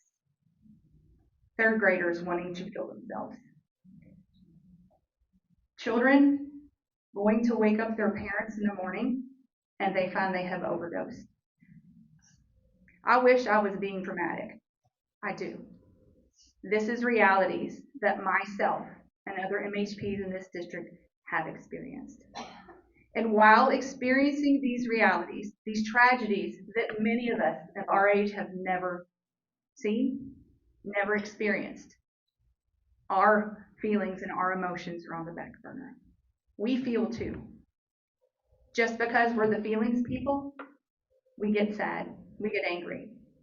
But we don't get to do that because we're a support for the students, the parents, the staff, and I go to work every day with a purpose. Let me flip my page here. So, I recognize that this is a hard decision. I wish that we weren't needed. I wish that we could have come up here and said, everything's great, we don't need mental health practitioners. And maybe one day we won't be needed. But right now, we are needed more than ever. So I applaud you for keeping us safe for now. And if anyone has any questions on the role or wants to do a day in the life of an MHP, ladies and gentlemen, my door is always open. Thank you.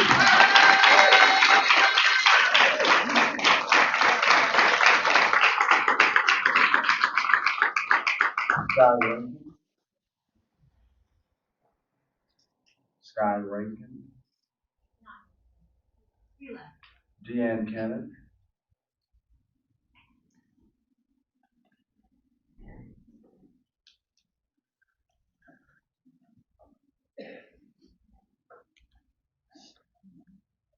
Good evening, board members. My name is Deanne Cannon. I'm the MHP at Wilder Elementary School. While my formal caseload is just over 30 students, I consider all 509 students in that building to be my kids. I tell them often, we go home, you go home. No, we're not your parents, but when you're in this building, you are our kids. You are here. It is our job to protect you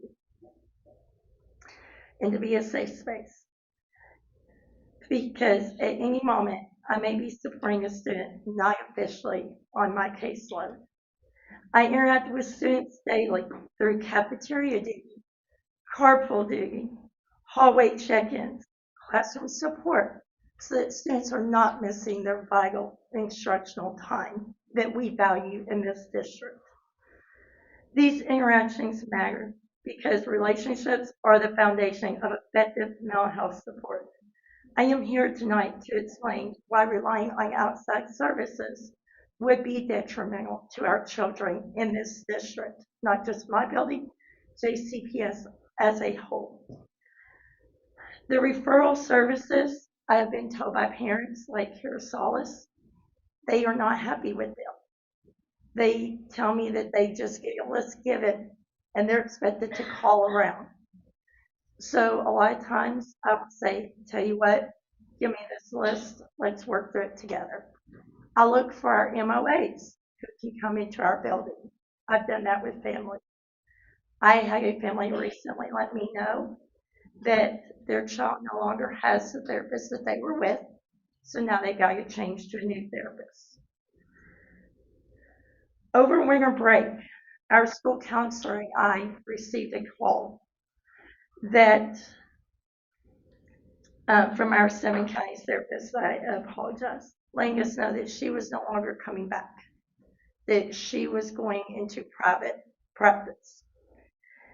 We now do not have an outside therapist from them. So it is up to me and our school counselor in the building to take on these kids and to provide these services to these families. This sudden loss of support left students without continuity of care. It had parents calling me. Continuity is essential for our children who depend on that stability and trust. It directly impacts our teachers. As an in-building MHP, I collaborate daily with our teachers to make sure I say and schedule my support the least disruptive way to make sure our kids are getting that vital instructional time that they need. It ensures students receive their ECE minutes, avoid pulling from supplemental instruction, and align with their goals, and align with our JCPS goals that protect their instruction. Teachers trust me because they know how I work, and I will advocate for both them and our students. Outside providers who are only present in that building maybe 1 day a week work from their own schedules, and they cannot replicate that type of collaboration. I want to share a real life example quickly. I am currently supporting a, I'm sorry. Yes, sir. 20 more people who want to speak. Yes, sir. I understand. No, you're good. I'm sorry. Thank you all.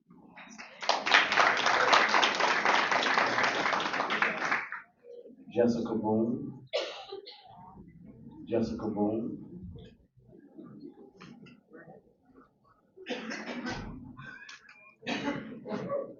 Good evening, my name is Jessica Boone, and I have taught in JCPS for 21 years. For the past 4, I've had the privilege of teaching a moderate to severe disabilities classroom at Zachary Taylor.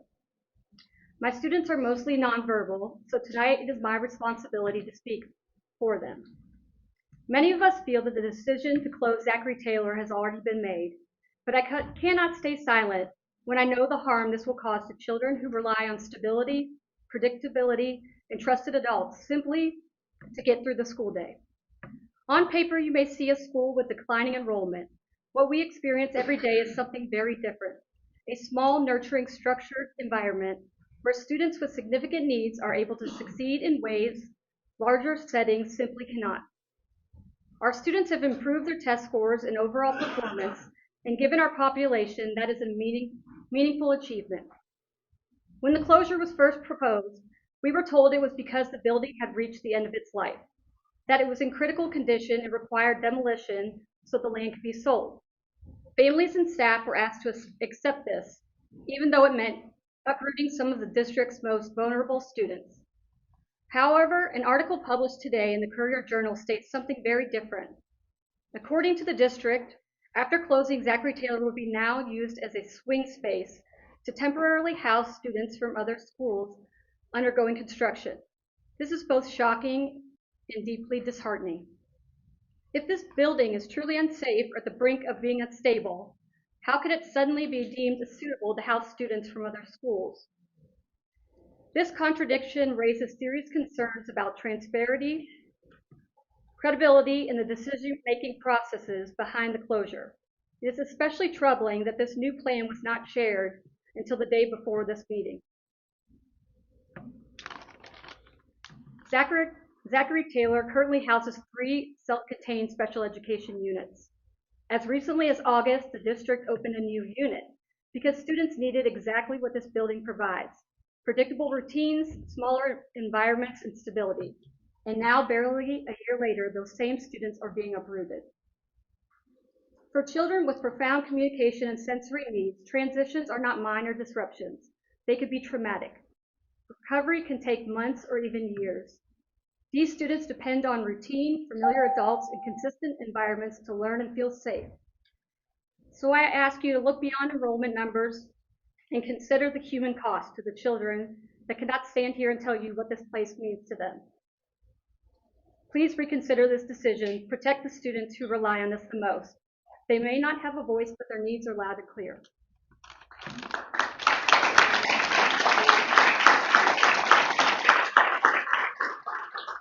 And you're welcome.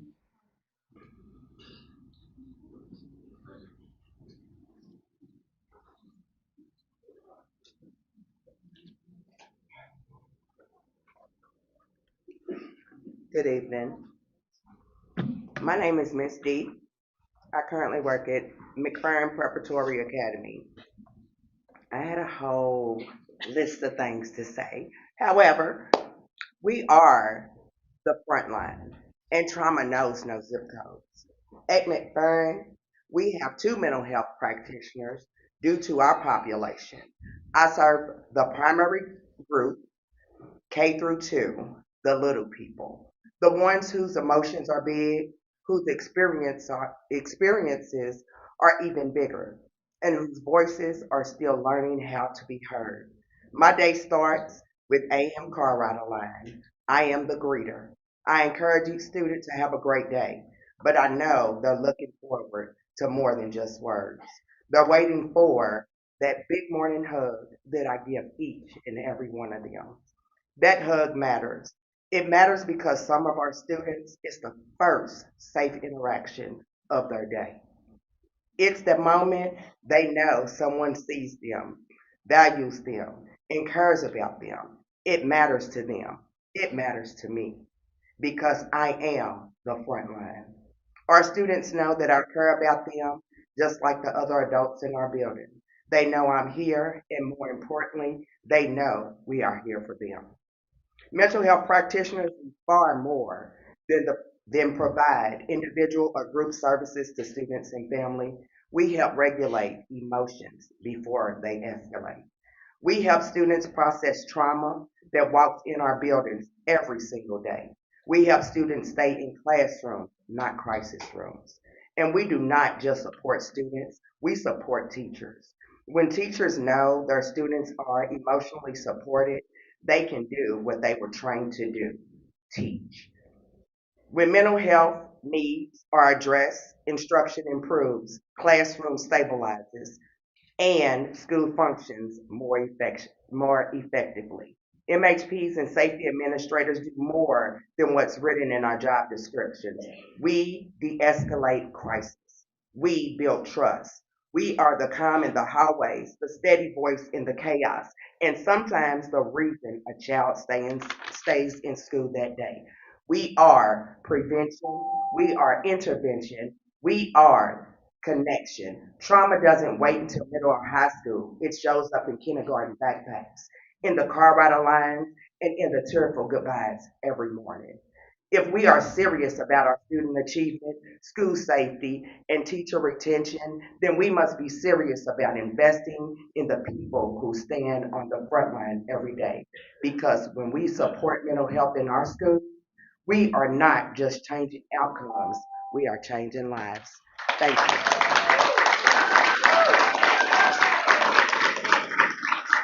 Randy Arnold.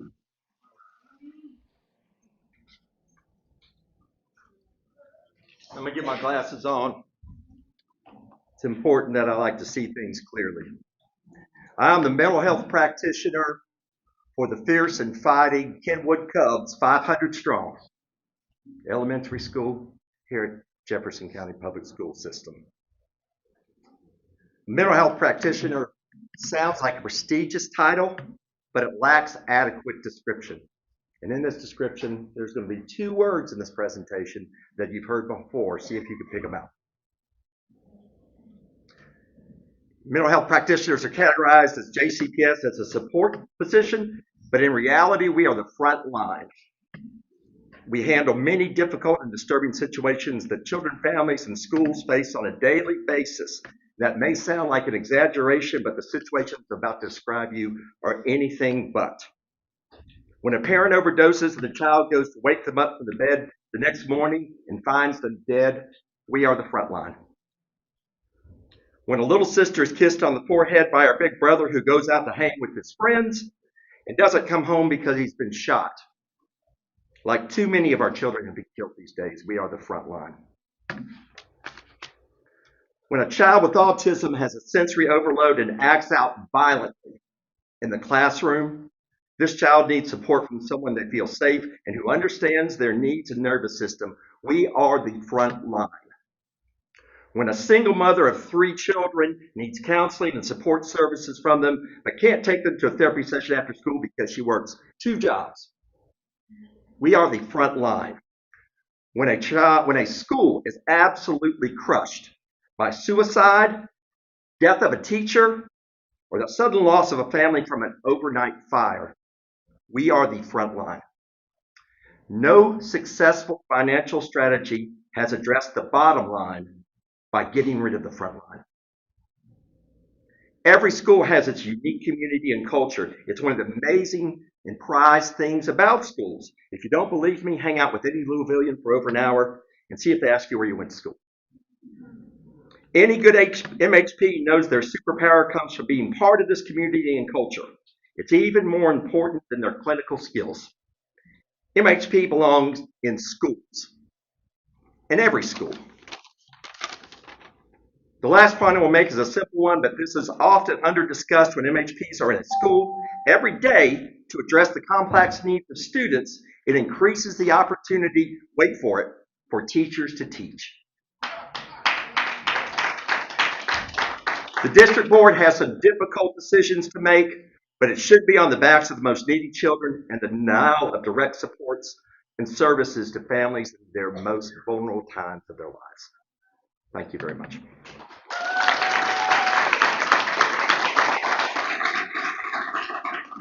That's done.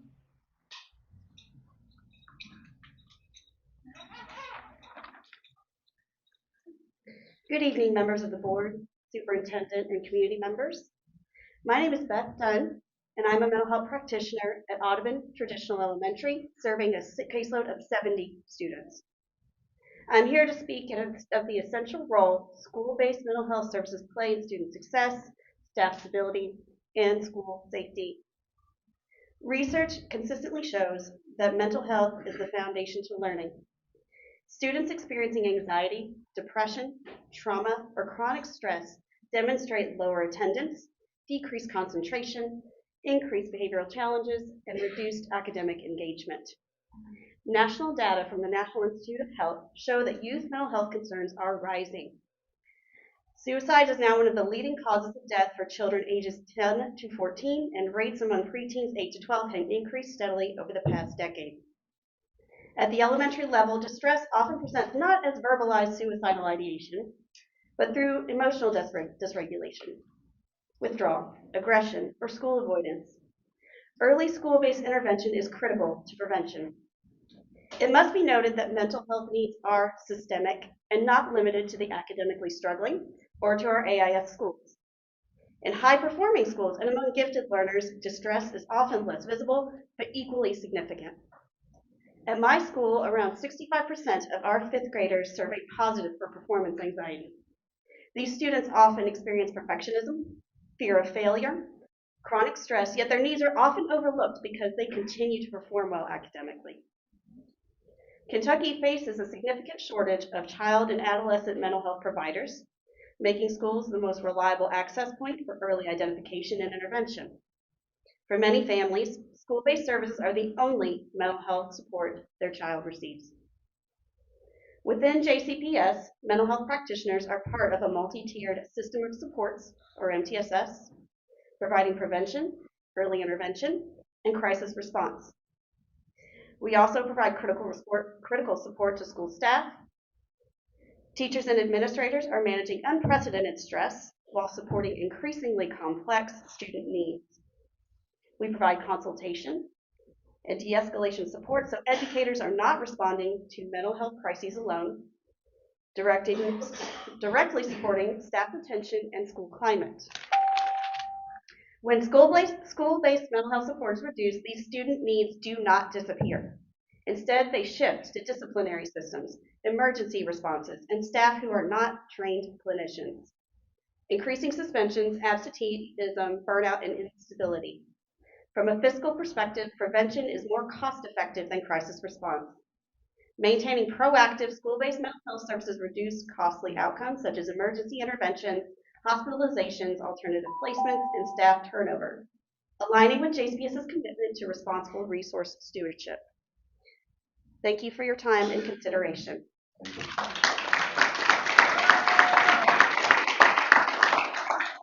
Bianca McDevitt.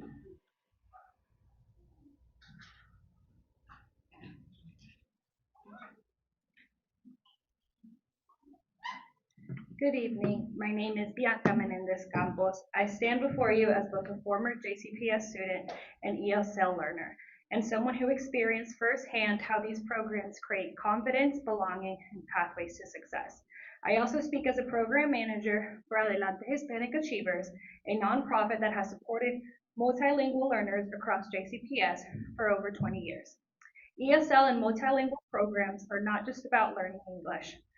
They build academic engagement, confidence, social emotional skills, and integration for immigration youth.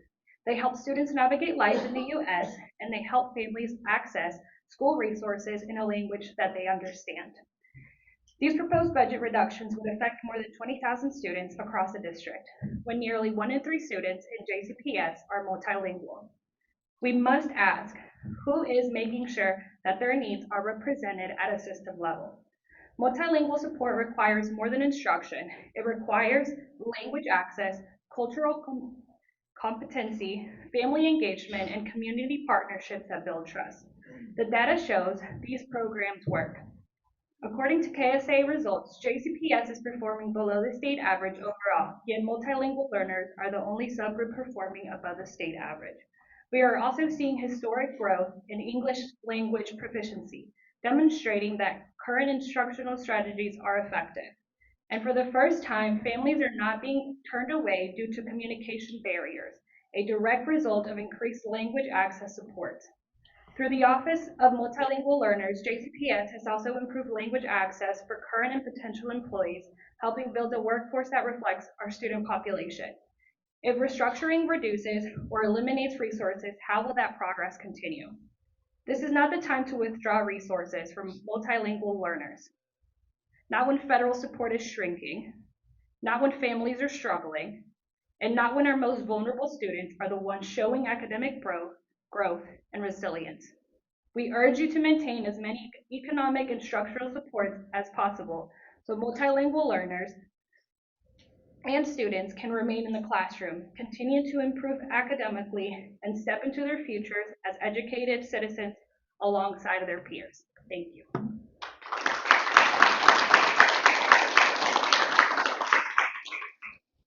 Amanda Pierre.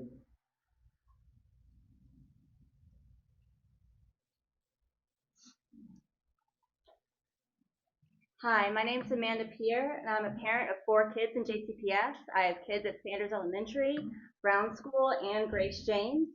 My youngest son came into JCPS and he was identified as needing services. The classroom teachers worked with him in kindergarten and in 1st grade, but in the spring of his 1st grade year, he was finally able to receive Tier 2 intervention with a specialist teacher. And in the fall of his 2nd grade year, they finally created a position for Tier 3 intervention, and he received those services.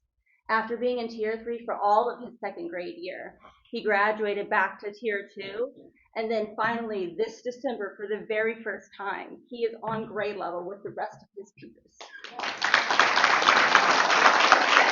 He would never have been able to do that without the interventionists, Ms. Renee and Ms. Jennifer. And we all accept that budget cuts need to happen. But what we're asking you is that you allow the school leadership to make those decisions about where those cuts should happen in their school. My middle school daughter is out here right now listening to all the speeches, and she's learning about the government, and she turned to me and she said, "Is this representational democracy?" And I said, yes, it is. She's like, does that mean that we elected them and they have to listen to us and vote the way that we say? And I said, yes, that's that's the definition of representational democracy. So I think we've overwhelmingly heard that the principals want the choices. They want to be able to make those decisions in their schools. And I ask that you allow them to do that.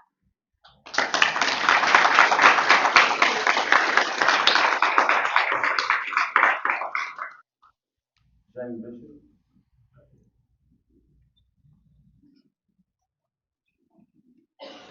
Hello, my name is Jane Bishop. I come to you today as a mother, a volunteer, a PTA board member, and a licensed clinical social worker.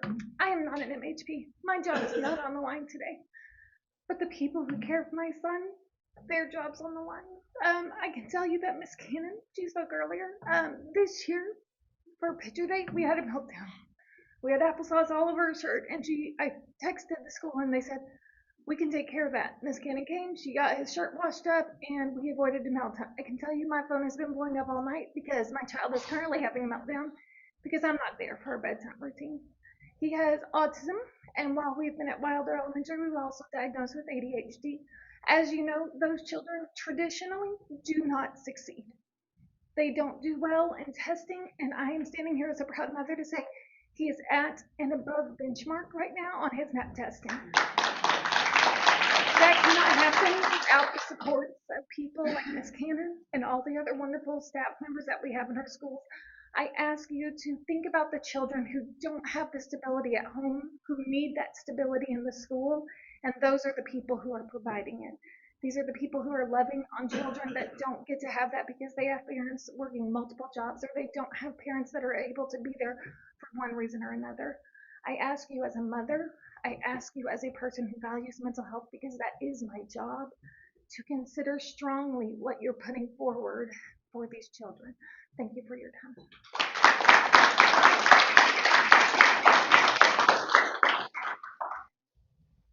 Jennifer Stagger.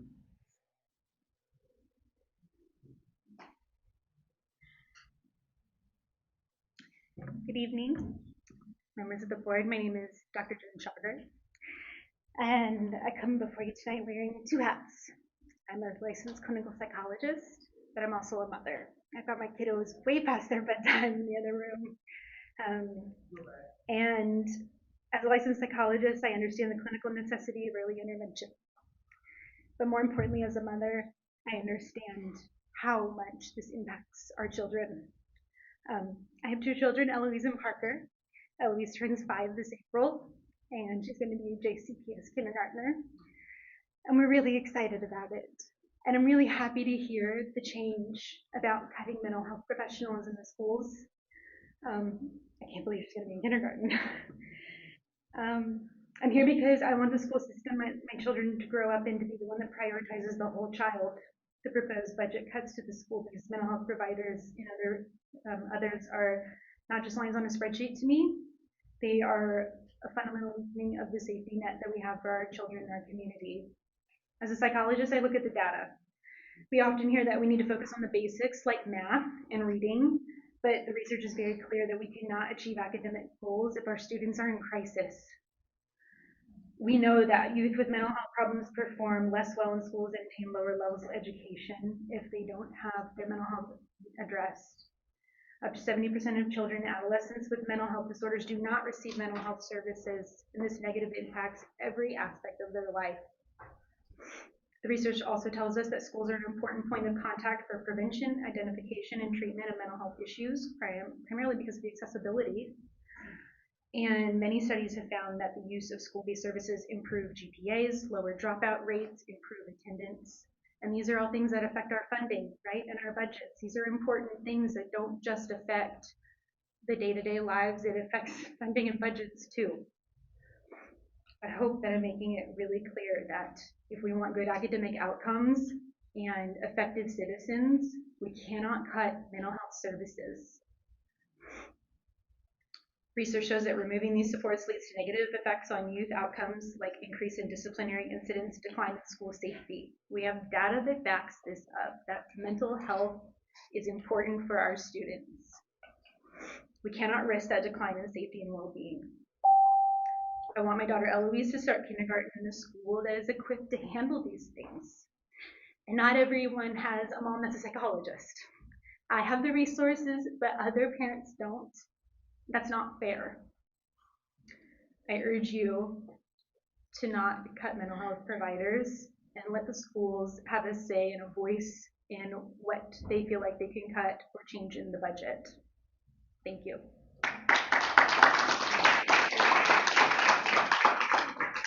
Microphones.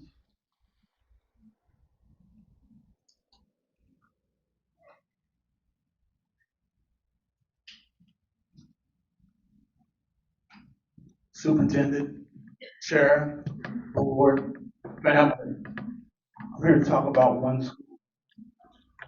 And I love volunteering at this school. I love being around the people at that school.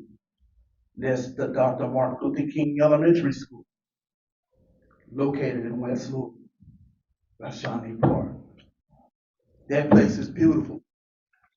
Got some of the best staff, best administrators, best teachers, everything. And I'm here to tell you, preach the preacher. You can't beat that with a baseball bat. Because this school tries their best to do everything they can for the children. My children walk to school every day. I also escort other children in our neighborhood to and from school to make sure they arrive safely and on time. This is how we do in West Louisville and West End and taking care of one another. I'm here with one request of you. Keep Dr. Martin Luther King Elementary School open because they deserve that work. They deserve that chance.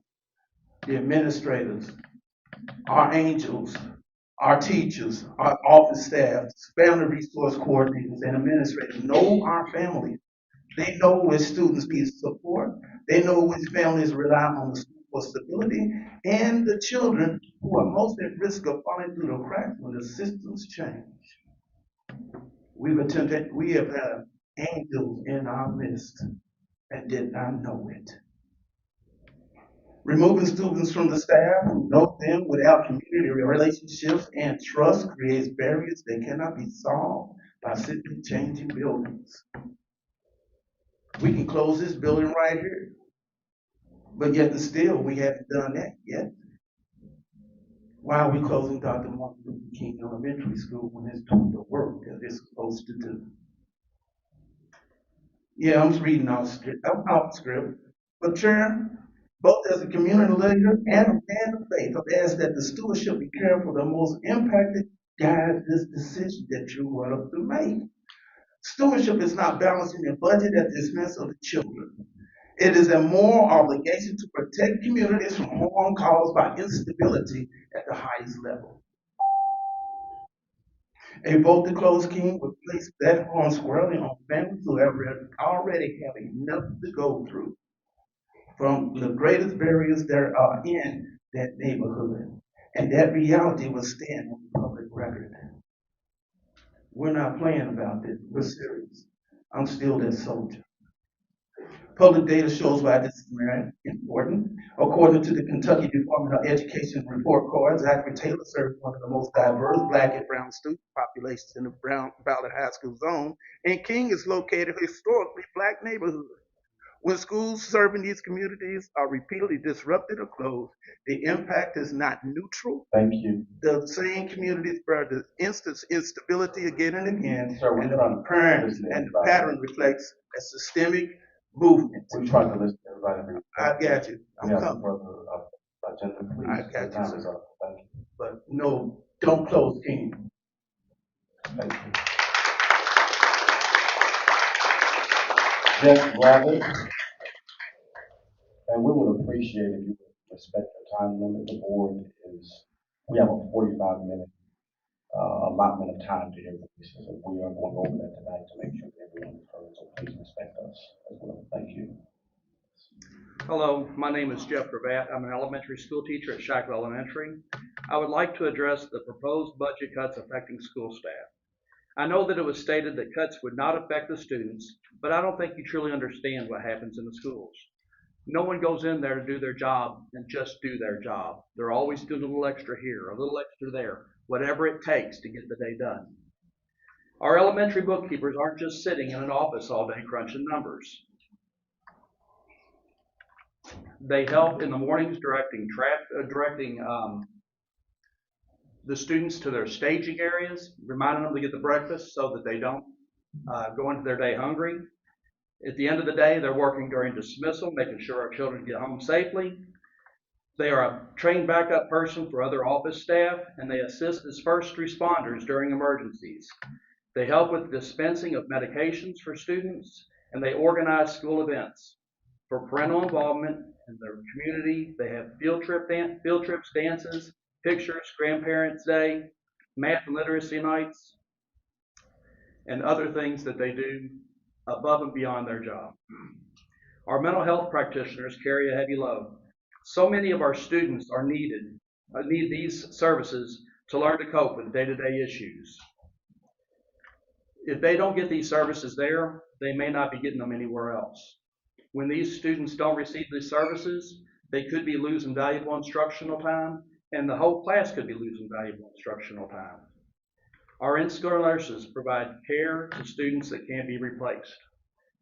Many students don't live in the school closest to their home. When they're sick and their parents can't get to them to pick them up, they're stuck in that school all day, and there's nothing worse than being stuck there the whole day as a student like that. Now, I do think that there are many programs or initiatives from the central office that could be looked at. I like to call those things shiny, shiny, sparkle, sparkles.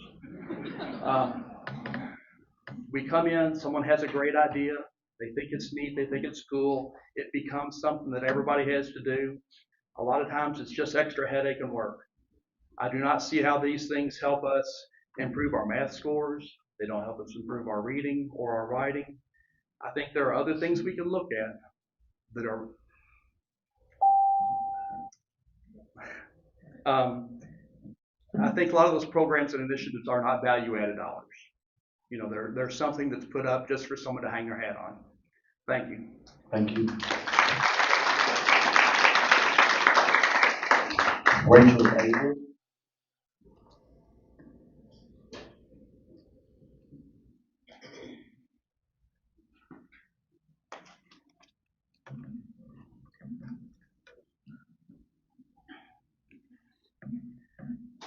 Hello, my name is Rachel Abel. My daughter is a student at the Brown School. Brown School is very unique and a wonderful small school. At the middle school level, where my daughter currently attends, the formula of our school follows and allows Brown's team to teach our students math, literacy, language arts every day, instead of 2 to 3 times a week. This enforces learning daily and helps prepare our students for high school, then college, and helps us achieve higher test scores than other schools. This will change the whole course of how we do things in a small school like Brown. This will mean we lose funding for 4.6 teachers. That's almost 30% of our middle school teaching staff. And it will devastate my daughter, her classmates, and the Brown's unique program that builds college readiness from kindergarten till 12th grade so that they can achieve in college and beyond. Okay, that being said, I want to add that also I am a single parent, okay? And I take my daughter to the J. Graham Brown School every day in hopes that she will be prepared and college ready. And the one thing that I could ask of you guys to really consider tonight, especially in regards to a school as unique as my daughter's school and how it works, is give the administrators at least the autonomy to do with the budget cuts what is in front of them. Because if you don't, it will not only very much devastate the middle school part of J. Graham Brown and high school, all those kids from kindergarten go all the way through, and it would be much, much better for my school, my daughter, if you all heavily consider that one tonight. Thank you. Gwendolyn Atkinson family. Gwendolyn Atkinson family. Ebony Neal Cochran.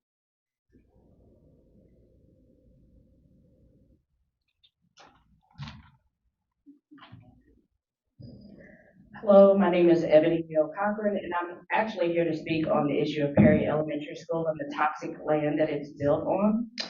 During the November 18th board meeting, there was a report on the environmental mitigation and monitoring at the school. At the end of that meeting, it seemed as though the board was satisfied with the report and decided that all issues at Perry had been resolved, which is simply not the case. There are at least a few lingering issues that come to mind when I think about the toxic chemicals that are under the footprint and surrounding area of the school. One, the vent risers. There does not seem to be a plan for the periodic inspection of the integrity of the vent risers. The tubes that run from the bottom of the school to the roof vent toxic chemicals that come from beneath the school. This tube needs to be checked periodically for structural integrity. We all know that buildings settle over time, and we need to make sure that any settling does not compromise the tubes, causing the chemicals to enter the school building somehow. The chemicals found in the vent risers include freon, which we all know is not good for people, let alone children and pregnant women to be breathing, but toluene was also detected in the vent risers.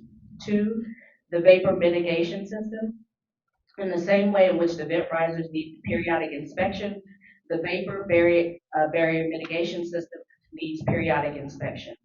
This system is beneath the school and includes a plastic barrier that is supposed to keep chemicals from entering the school building. Because of the settling of the building, the system needs to be checked periodically. During the November meeting, your guests mentioned that the system would last 50 years. After I followed them out the door and asked them several questions, one of them responded that the system hasn't even been in existence for 50 years. So this makes it even more important to inspect the system over time. We really don't know if it will last for 50 years. Three, the indoor air monitoring zones. There does not seem to be a plan for continuous and periodic air monitoring in the school. We believe it is warranted based on the indoor air monitoring findings. While we are still looking over the documents, we have found a few issues and have questions about the indoor air monitoring. The monitoring revealed freon as one of the chemicals found inside the school. What is the source of the freon? And without appropriate air monitoring, we won't know if the levels identified increase over time. We were also unable to find any air monitoring results for toluene. Did you test for it? Also, the presence of 1,2,4-trimethylbenzene is concerning. There are other issues that I don't have time to add. I will leave you with this. It doesn't matter if you all followed all of the laws as it relates to the Perry Elementary School property, if those laws are not the most protective for the students and the staff. Thank you. Margaret Lockhart.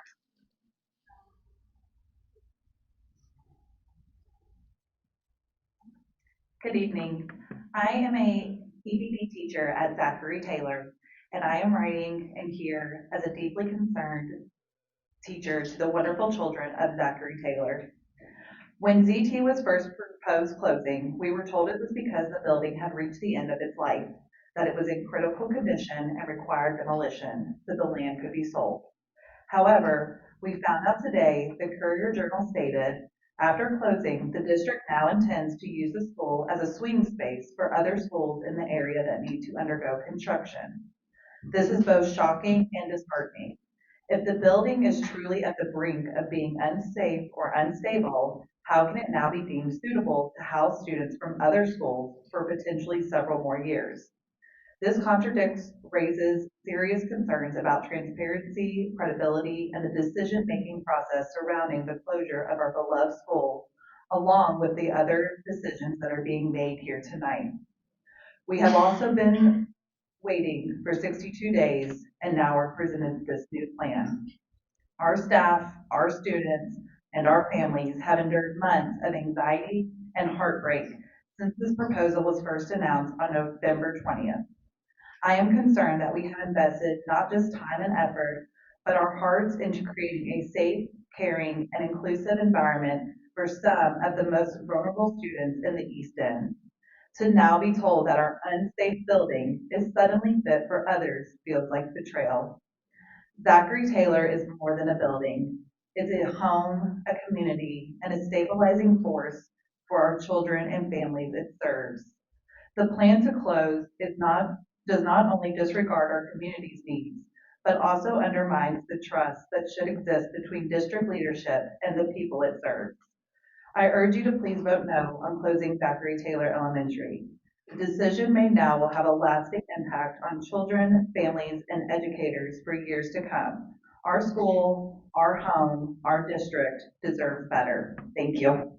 Thank you. Dakota Lewis.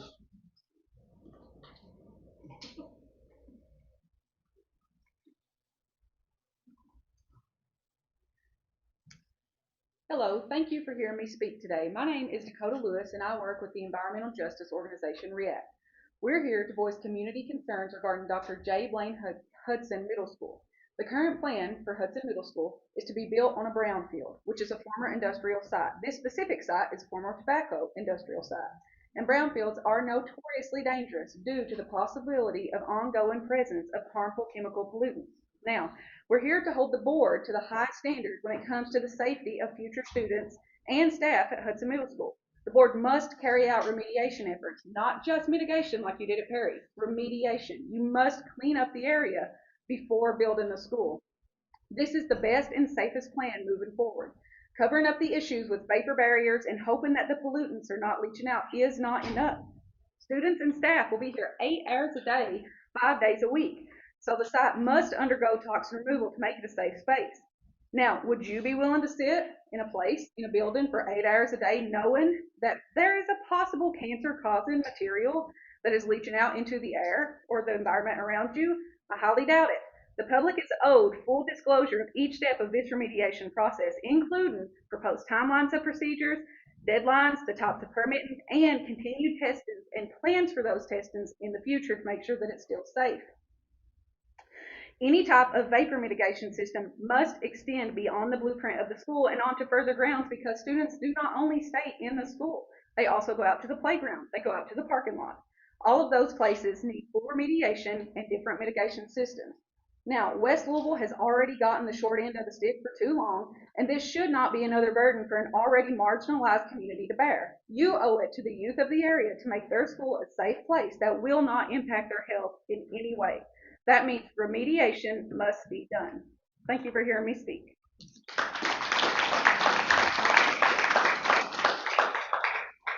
William Stewart. William Stewart. All right, thank you so much for sharing your perspectives and amplifying your voices here tonight. Dr. Ewell will now introduce the acceptance of the report from Alvarez and Marshall of the independent forecast verification.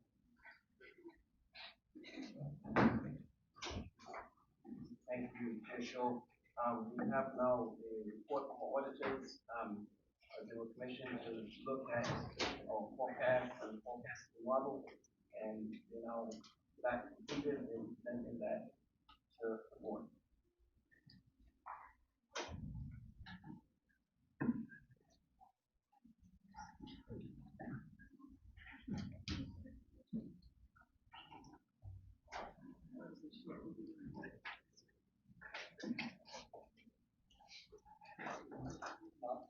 Good evening. Thank you for having us here tonight to share our findings and recommendations from the assessment we conducted of JCPS's forecast model. My name is Noah Wetman. I'm a senior director at Alvarez and Marcel. We're a consulting company with a K-12 practice that specializes in school systems, solving the most pressing financial issues, reaching financial stability, and undergoing operational transformation. We've been doing this work for over 20 years and worked with school systems such as New York City Public Schools, Houston Independent School District, Philadelphia Public Schools, and Washington, D.C. Public Schools. I myself am a former school district CFO and have worked in the school system for over 7 years. I'm joined by my colleague Jesse Donald, who will be on this assessment. As I go through our presentation, I just ask that you hold your questions until the end, and then we are open to any questions. Finally, before we dive in, I want to say and commend JCPS for even having a multi-year financial forecast. We work with school systems for years, as I've shared. We work with many right now, and there are not many that have a multi-year financial model. So having one in place just signals the importance of the system placed on long-term financial sustainability and the foresight to be thinking in more than a single year at a time.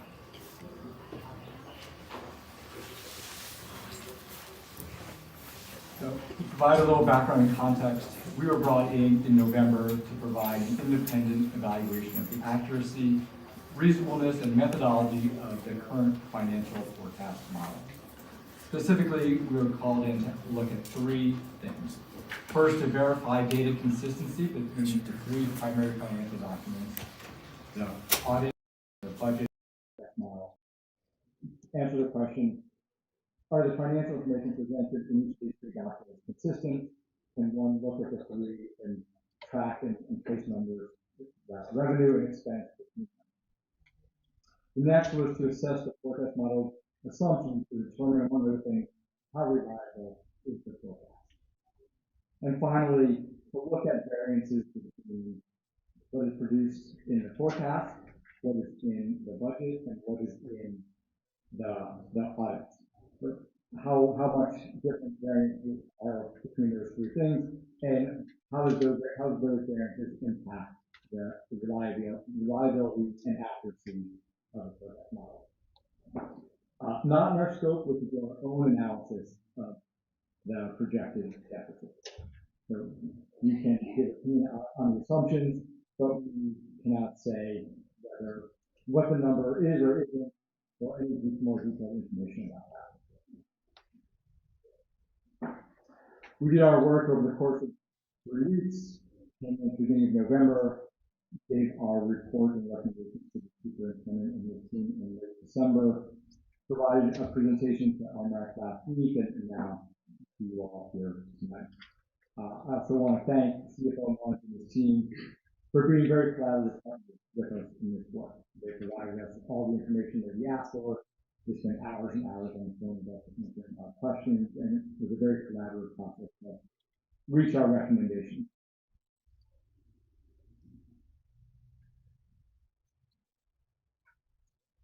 So, through the course of the engagement, one of the things we did, we worked with the superintendent, was really clarify what does the current model do and what are its limitations. So we have found that the current model does a good job forecasting current year financial results. So it is now FY26. The model provides reliable information on how the fiscal year will end.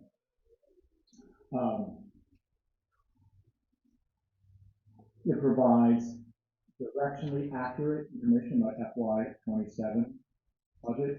And by that I mean it gives a general estimation, general magnitude of what the budget may be or what the deficit may be, but it lacks the granularity to understand the detailed drivers of expense and really provide detailed information about how to make some financial decisions. The model gets less reliable the further out it gets, given how the assumptions are used in the model, which we will provide more information on why that is. But the further you get out, into FY28, FY29, the less reliable, the less accurate this model is.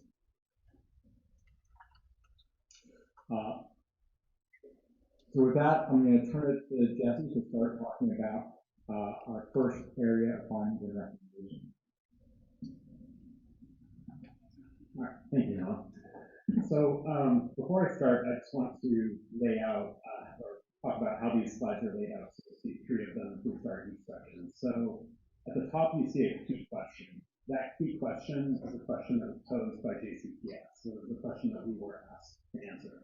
Below that in blue, you see that is our summary answer for that section. And then finally, at the bottom, you see a table including accuracy, transparency, reliability. Those are the metrics that that JCPS asked us to evaluate, looking at each individual section. So these are summaries that you'll see 3 times. So the first question that was asked was whether the financial forecast model aligns with the district's audited financial statements and budget data using a format comparable to the audited financial presentation to enable clear reconciliation and trend analysis. So essentially, if you're to look at these documents, are they understandable and reconcilable? If you look at one and compare it to another, then you make easy comparisons between those. So we found that that there were definite differences between the documents, largely due to 2 things. One is that the financial forecast model doesn't include on-behalf payments, which are those payments made by the state to other external entities. So that leads to some differences. The other thing is the categorization that is used between the different sources is very different. And that, if you're a member of the public or a member of the board, it could be difficult to compare these documents and know that you're looking at exactly the same thing because they're cut differently, right? So this is one example. And I appreciate it's a little small on the screen, but these are 3 different sources of financial data. One is the working budget, one is the consolidated financial report, and finally we have the forecast model. You can see between these 3 documents, very different methods of categorization are used. So, you may be looking at middle schools in one, and then in another you're looking at instruction, right? And it's tough to understand, hey, how is that cut between different sources? So this is one area where we think, there are changes that we make to really improve comprehensibility. So somebody in the public can look at it and say, hey, I know that these actually make sense and they reconcile. The forecast model you can see at the bottom, that's a much simpler presentation. This wasn't originally developed as an internal forecast, right? And so we appreciate that it's developed as an internal forecast. But as that model matures, we think that anybody should ideally be able to look at it and compare it to other documents to make sense of it. So for this section, we had basically two sets of observations and recommendations. One is really about those on-behalf payments. We suggested those be included in the forecast model so that you big picture align between the different financial documents. The second is that categorization issue that I mentioned. And we urge, this is a little bit of a higher lift, but we urge that you begin to move toward a more global kind of categorization so that documents can be understood between different sources.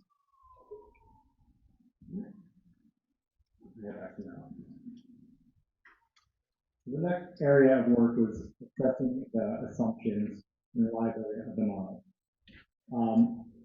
And our conclusion is that while the forecast model is a good starting point, that it provides magnitude of size, it lacks the detail and requires substantial further development. To be more specific, have deeper level analysis and assumptions that accurately and reliably predict future year deficits. So, and accuracy, as I'll share in a little bit, there are some very broad assumptions without a lot of analysis behind it, and assumptions around revenue or spending that they stay consistent over the 3 or 4 years of the forecast, knowing that circumstances likely change so that a number around, say, property tax revenue increases year over year is not going to be the same.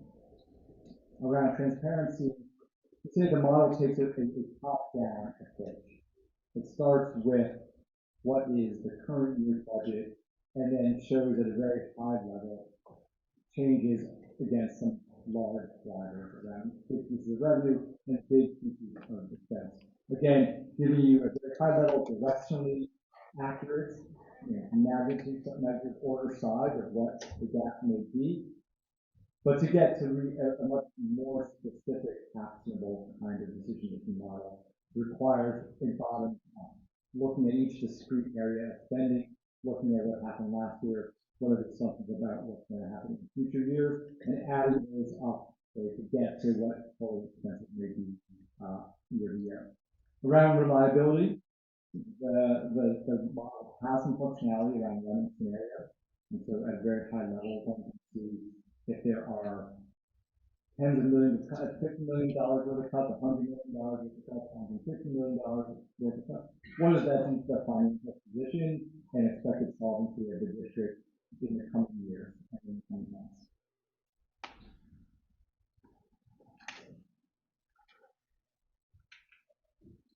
Now, talk about some of the assumptions that we look at in the model. So the numbers that you see up here on the screen are taken from JCPS's forecast model. So these are lifted directly out of the model, and we organize them around revenue, expense change, savings, so that we can then go assumption by assumption, make an assessment, and see how that affects, how that all rolls up to what the deficit may be.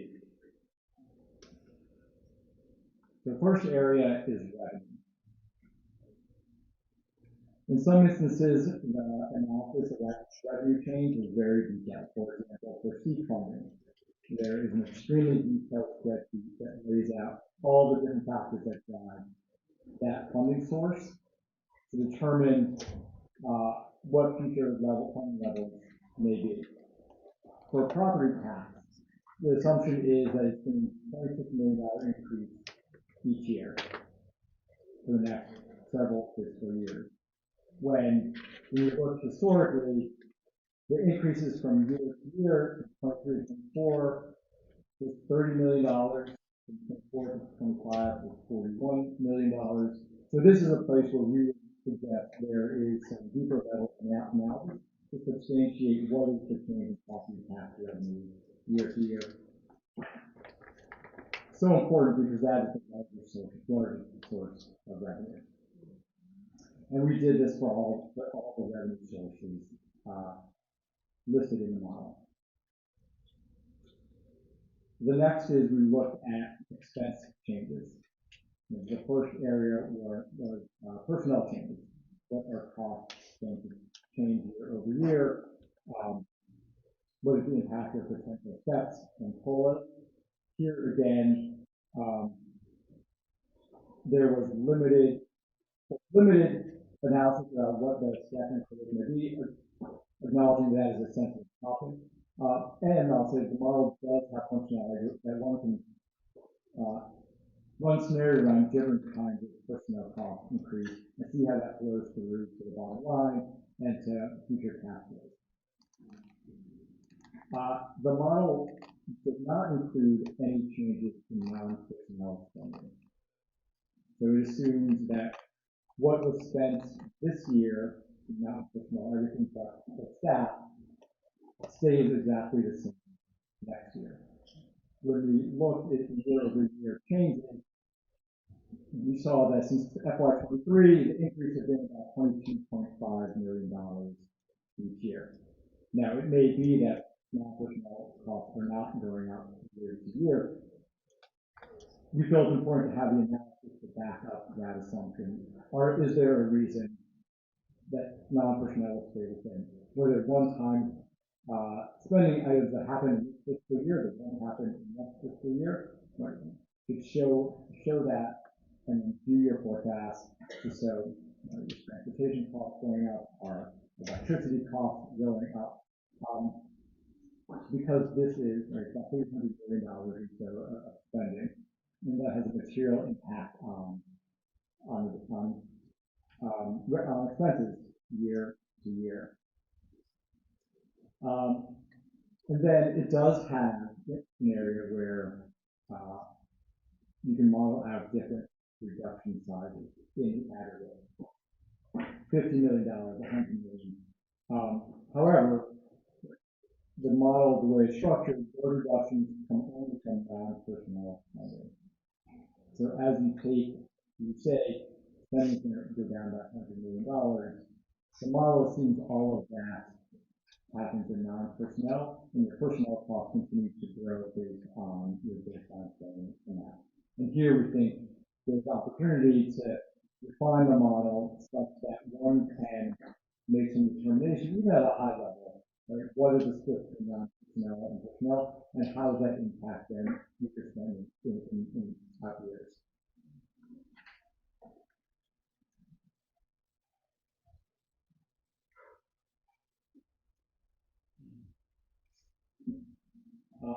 Finally, the model includes savings and offsets. Here we have projected unused salary vacancy credit. The model suggests that year to year, for FY27, there'll be $35 million in vacancy savings from positions that are not filled for all or part of the year. In past years, that number has been higher. In FY26, the estimate is $65 million. In 25, the average from 23 to 25 is about 90. So they're very, $35 million. We're not saying that's not the right number. However, there should be analysis to differentiate what that number is and why that number is coming down year to year. For example, JCPS, they have done a fantastic job hiring a lot more positions than you had in the years past, which is a really great thing to do. Well, you can see that in the analysis to show why that number is going down as far as it is. Carry forward and carry over two instances where prior year budget, whether it's in purchase orders or unspent funds, move from year to year. I think, based on some of the math we saw, this seemed like a reasonable assumption. I will say, as a brief aside, this is a practice that we do not see in most other school systems. Most other school systems spend their money in a year and it does not carry forward. So that is not nothing to do with the model and how it operates, just a little observation from the work that we do with other systems. And then there's a category of other budget savings, about $30 million in other instances for finding offsets in the budget.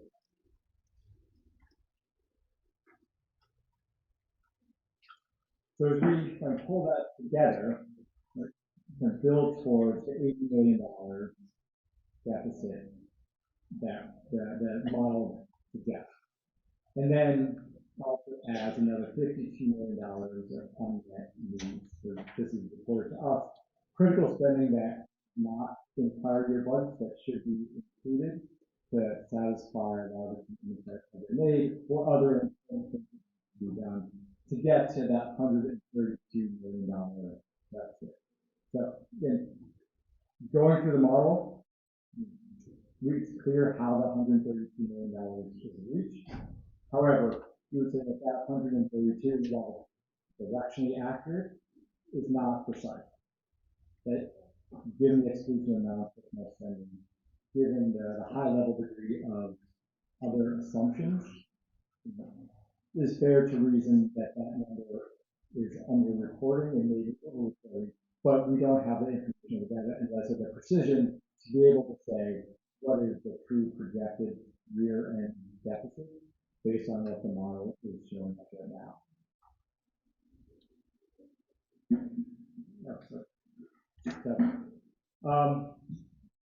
So our recommendations here. First and foremost, is to create a model that does more of a bottoms-up, detailed view. Again, looking at every line of revenue to predict and forecast what it may be. Same for expenses at a very detailed level.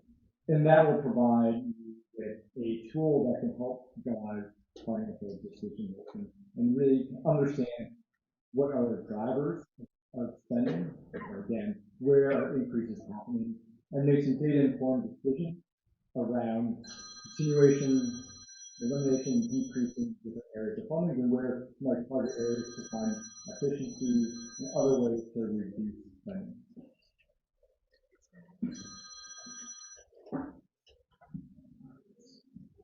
So for our final section, we were asked whether there were significant variances between historical results, the FY26 budget, and the forecasted results, and what potential weaknesses or misaligned assumptions drive those variances. So the way I would explain this is, looking in the past, you set budgets, right, at the beginning of every year, and then you spend throughout the year. What you spend throughout the year in every school district in the country is not going to perfectly match up with what you budgeted at the beginning of the year. That is a very normal thing. However, we found when looking at JCPS's budget that while revenue was typically reasonably accurate, we found that expenditure budgeting was significantly inflated compared to actual expenditures in the course of a given year. So this is something we consistently saw. Some of that is the result of, we talked about vacancies, we talked about carryover, we talked about carry forward. Some of it is a result of that, but some of it is completely separate from that, where we think that the budgeting processes could be improved to get to greater accuracy in expenditure forecasting. So yeah, I mentioned that we've seen that revenues are pretty close, but expenditures have moderate to significant room for improvement. We also found that it was difficult to identify where those factors for contingency, vacancy credit, and carryover are included in the model, so that makes it difficult to understand exactly what you're comparing, right? And then finally, that the budget doesn't always universally represent what the internal forecasted view of the deficit will be, meaning that carryover, carry forward vacancy credit can get in the way of what the final deficit number looks like. That makes it difficult for the public to understand and obviously states what the number may be. So as the first step here, what you see on screen is 3 finished fiscal years, and then also 2026. You see in the dark blue lines, those are the budget. So that's the budgeted surplus or deficit at the beginning of each year. And the light blue are actual. So what you actually spent versus what you brought in. You can see in each case over the past 3 fiscal years, you see that the budgeted deficit is greater than the actual deficit ended up being, or in the case of FY23, there's a surplus when there was a projected deficit. So this is a pattern that we've seen over the course of these years. Again, I want to emphasize that the carryover, carry forward, and vacancy credits are part of this, right? So some of that, the difference in those bars relates to those factors. However, some of it does not. And that's where we see that the expenditure forecasting could be improved, particularly in the non-personnel area. So that's where we saw the biggest delta. Here, this is a zoom in of what I was talking about there. So this is FY25 and different categories of expenditure. And what we try to measure here is the total gap between the budget and the actuals, and which categories of spending or underspending drove that delta. So you can see, the bar for salaries is large, but salaries are also one of your largest categories of spend. By percentage, actually those other bars in the middle are typically non-personnel costs, things like supplies, other services, property services. Those were more significantly off, and we think represent the largest area of opportunity in improving the budgeting process. Some detail on the right, I won't go into every line, but that's just showing some of the contributors to the deltas. So for our recommendations, we had 2. So again, we found that that revenue budgeting was relatively accurate, but that expenditure budgeting could be improved. We recommended looking at the non-personnel budgeting specifically to try to close those deltas. And then for vacancy credit carryover, carry forward, Noah had mentioned we typically don't see that practice in other districts.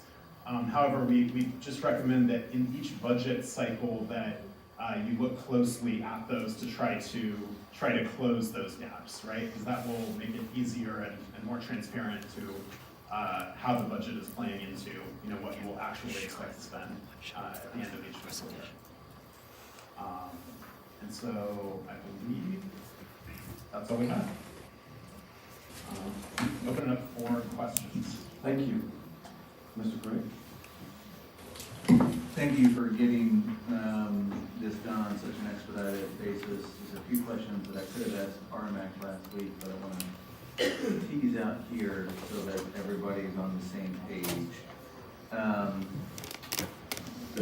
The confidence that the Board of Education can have in a projected $188.5 million deficit in the next year, but for the somewhat drastic cuts that we are considering tonight. Can you opine as to the certainty with which we can make these policy decisions tonight? That is the number that we're dealing with. To make sure I'm understanding your question right, are you asking? Is the crisis as severe as it's been portrayed? Yes. Yes. Okay. We can see revenue and spending over time and know that there is a crisis. Right. Again, the 132 gives you a general magnitude of what that is. There may be, there's a range there. It's not 25 million. I appreciate that very much. The budget that's in front of us this evening provides for a $39 million expenditure over revenue in the next fiscal year. We're anticipating vacancy credits to cover that. Is that right, Mr. Mons? Yes, $35 million on that, and then other school carryover and Please come to the microphone. Yeah, I'm sorry. I should have said, I was going to put you on the spot here.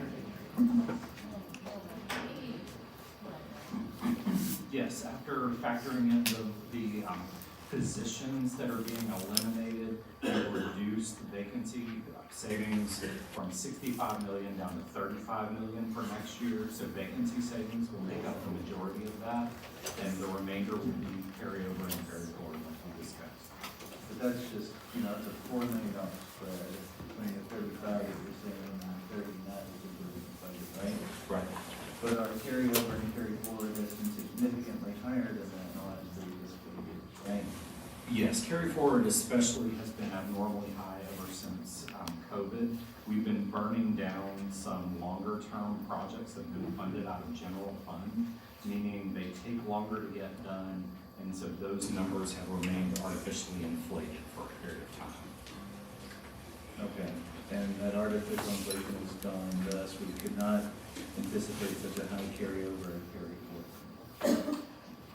They've been built into our forecast model for the last few years, but those also are coming down. Right. Which is the answer to the question, how in the heck did you ever approve a budget last year with expenses exceeding revenue by such a large amount? This is the answer, right? Yes, and we also did 100 million of reductions last year as well. Right. So we've been working on this for a while. The reliability of the forecast that our carryover or carry forward will only be in that $4 million number. How reliable is that projection? We have been hitting our numbers. I don't know if that was directed toward that. I think it's everyone's family. Our forecast model has proven out that we've been hitting our numbers that we have forecasted. I completely agree with Alvarez and Marcel that our model could do better and could be improved with some of the recommendations that they offer. And I agree that within our model, and probably any model, the farther out we go from the current year, the next 12 months, the less reliable it gets. Thank you for that. And I appreciate the comments on the F payments, right? There to provide better clarity. There's a constant source of confusion in our community that our budget hits that $2 billion number, but so much of it is on behalf of the prospective retirees, et cetera, and our actuals been significantly less, at least for ongoing annualized expenses, right? Okay. The imprecision, though, that you see in the second point following on behalf of, and the unreliability of future years, do you find us more unreliable than you might expect coming in to assess our model? Again, what we're worried about and what drives much of the conversation tonight is a concern about cash flow in October of each of the next 2 fiscal years. And so that long-term planning, do you find us weaker with respect to the modeling there? Again, going to the reliability of the prices in your opinion.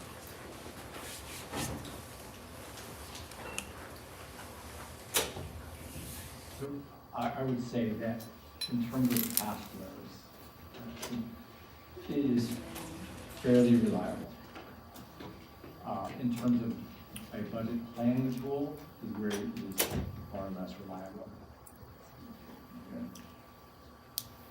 More so than you would expect to see, or on par, just given how difficult school budgets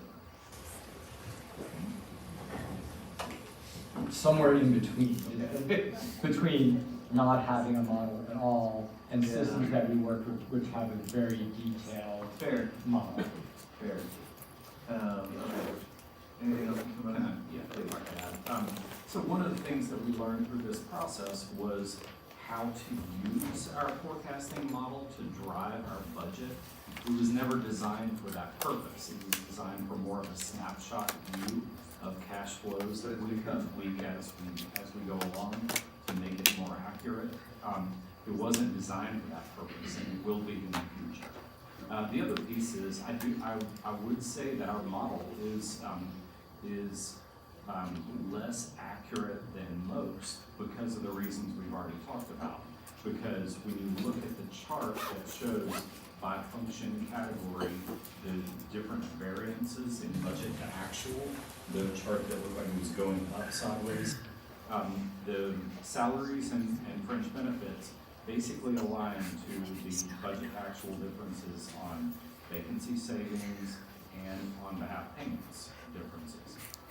Now the other operational categories get kind of wonky because there are longer term projects like audio enhancement and items like that are built in there that we knew we were taking out the PO, putting it out of the contract, but we knew we weren't going to get all that.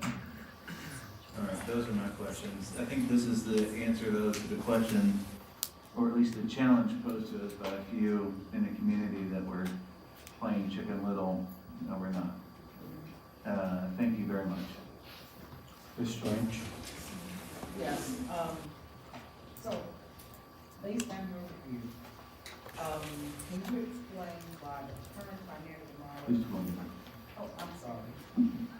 Based on your review, can you explain why the current financial model is not sustainable? By not sustainable, do you mean that it's not reliable? Exactly. I'll point to kind of 2 things on that. First is the assumption around property tax.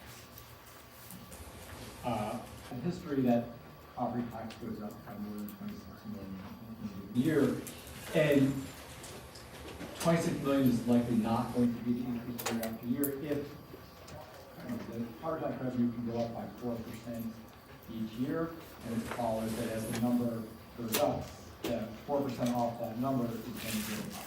So that is one thing. The other place is around non-personnel spending. Not having that included in the model to anticipate one-time costs, to anticipate commitments made that will extend out years, to anticipate changes in utility costs and transportation costs is another area that, excluding all of that, makes the model less reliable in future years.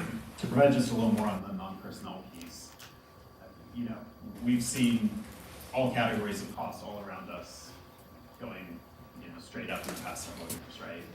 Contracts, costs that you see, just buying services, goods, et cetera. So, it may be that you're saving in those categories. Maybe, there is some homework that can back up that, but based on just the high level number that's there, assuming that it will just be exactly the same as this year or next year, you need some backup to be able to say that. Yeah. And I would agree with that during our conversations about that category, we reviewed the items that were being reduced during budget reductions processes that were currently underway and estimated those against items that we knew were going to be increasing, and those came out to about zero. But we didn't document it and all, and that would have made the model stronger. So is there any particular part of this deficit that really needs to be addressed, that looks like it will be recurring, and that we have to address to achieve long-term financial stability? We didn't examine this year's budget proposal, and so can't prove that. That's it. Thank you. Ms. Lister. Sure, Mr. Everett. Just from your own experience examining the reform CFO, like the suggestions you're making, improving the forecast model, how long reasonably should we expect it to do for something like that to take? We have done this work for other systems, and around 2 months is like a reasonable estimate of how long it would take to create it and allow it. Yes, the recommendations that we have in our report. Okay, that's great. And then, just for us to be clear, if we were to change nothing, you guys agree with Eddie that we would be possibly having to do some very extreme measures come October this year? Is that accurate? And absent any changes, that the district will be in far worse financial difficulties right now. And then the numbers on page 19, the bar graph, those are draft budget numbers, maybe you know that. Not working budget numbers. The dark blue ones. So, Can you tell me the numbers? it's 242, 295 million. Those are working budget numbers. Those are working budget numbers. And so this is what I learned at RMAC, right? So our draft budget is usually X number. Working budget usually is larger, and that's when we do the carryover, correct? Yes, carryover, carryover. Yeah. Yeah, the stuff that we're just not sure of. Yeah. But again, they are, in the simplest terms, they are our best estimates of what we will spend if we fill every job, correct? If we fill every job Yeah. and spend every cent budget. Yes, which we've never done this year. Which we don't. Yeah. So the number us and the public really should be looking at on this chart and moving forward is really at the end of the day, what did we spend, correct? Was it a deficit or was it a surplus? And how close was it? And I'll probably ask you this again when you present your job budget, but like right now, for this next school year, and even this school year, where do you, like, can you give some sort of good estimate what that actual end number will be For this current year. I mean, whichever one you feel most confident in. I'm sure it's this year, not next year.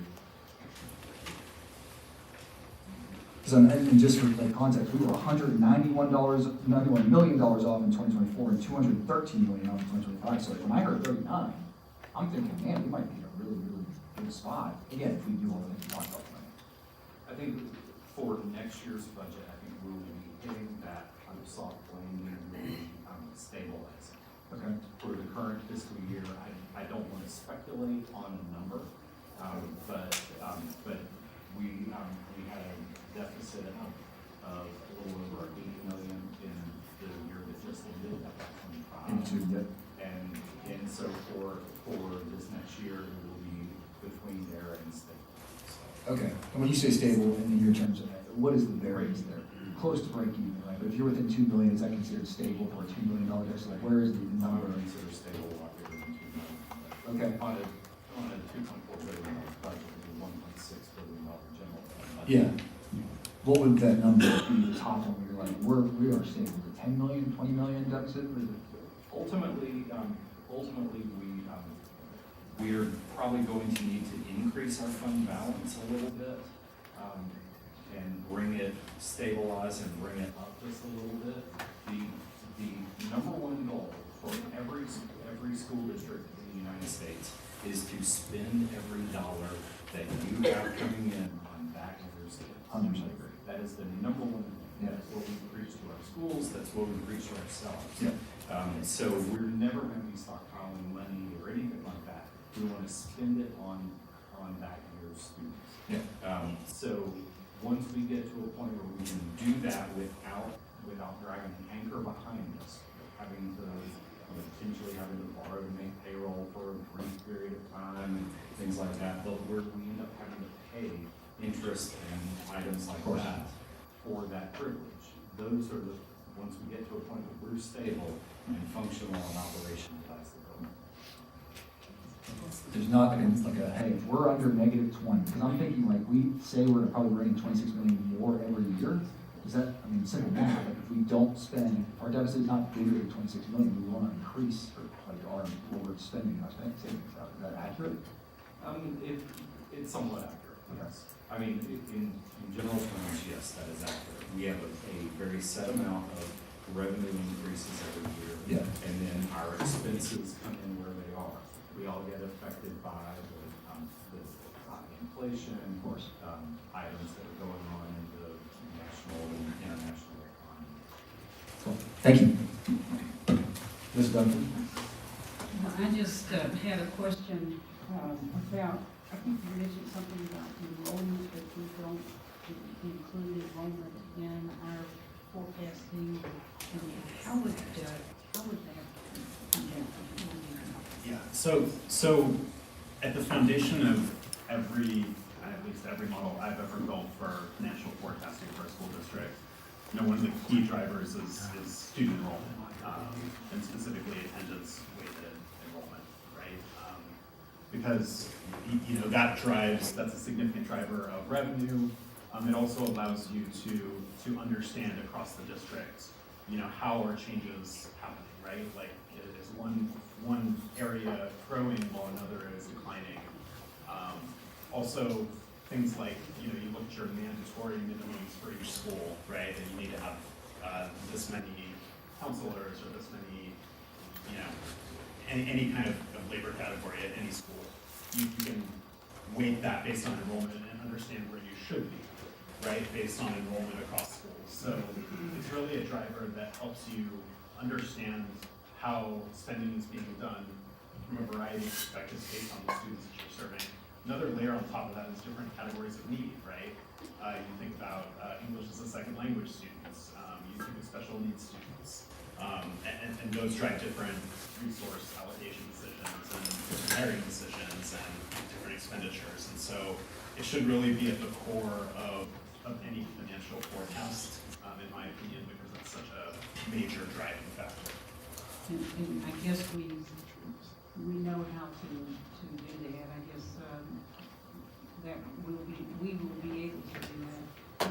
Is that correct? Or to be able to integrate that? It's going to be a new rodeo for us, but we've had some great conversations with Albert and Marcel, and we'll be able to do that. And I noticed that we have a forecast, and what we forecast 39, and we forecasted out to what was it, 2030 or somewhere like that, and we saw the deficit decline in the future. Are we using our present model to arrive at that forecast, or are we trying to do something different to get to the fact that we see the deficit falling? The deficit is falling because of the hard work of everybody in the room. So that's what's causing it to fall. It would only naturally fall by a very small amount and fall way too slowly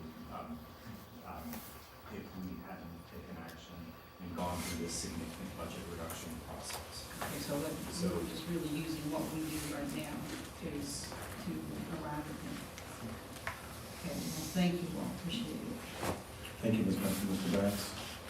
No question. Sorry, no question. Ms. Melissa, do you have questions?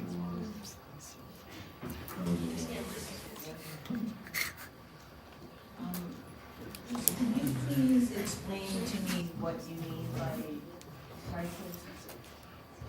That we are in, that it looks like we're currently in a crisis? That's based on what we saw between revenue and expense. We saw an actual deficit of about $80 million in 2025, which means that you continue to use your fund balance. And so if that changes, you'll continue to have to use your fund balance, and once that fund balance is gone, you have no more money. And that's based on our actual expenses, not our sloppy forecast. That's based on FY25 actual results. May I jump in this list and just ask a clarifying question? I don't know that everyone understands what a fund balance is. So could we just explain that for the public? Sure. So fund balance is, you were in the opposite situation, and you said running a deficit, you're spent way under the revenue that you got, then you can move that money into a fund balance, a savings account, if you will, right? And then you can use those as savings in future years. And so that savings accumulates and grows over time when you have surpluses year over year. So we have a fund balance. Yes. And that's there for the purposes of getting through these years when we have a deficit. The primary need for a fund balance in Jefferson County Public Schools is because we operate at a deficit for about 10 months out of the year. So we get 50% of our revenues in November and December, and then the rest of the year, for the most part, we operate at a deficit. So we collect the tax dollars, and then we spend it down gradually over the year.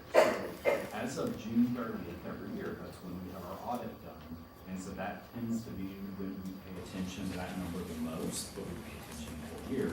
But as of June 30th, we have to have a certain amount of funds on hand, fund balance, to spend it down so that we don't run out of money before the tax dollars start coming in around November.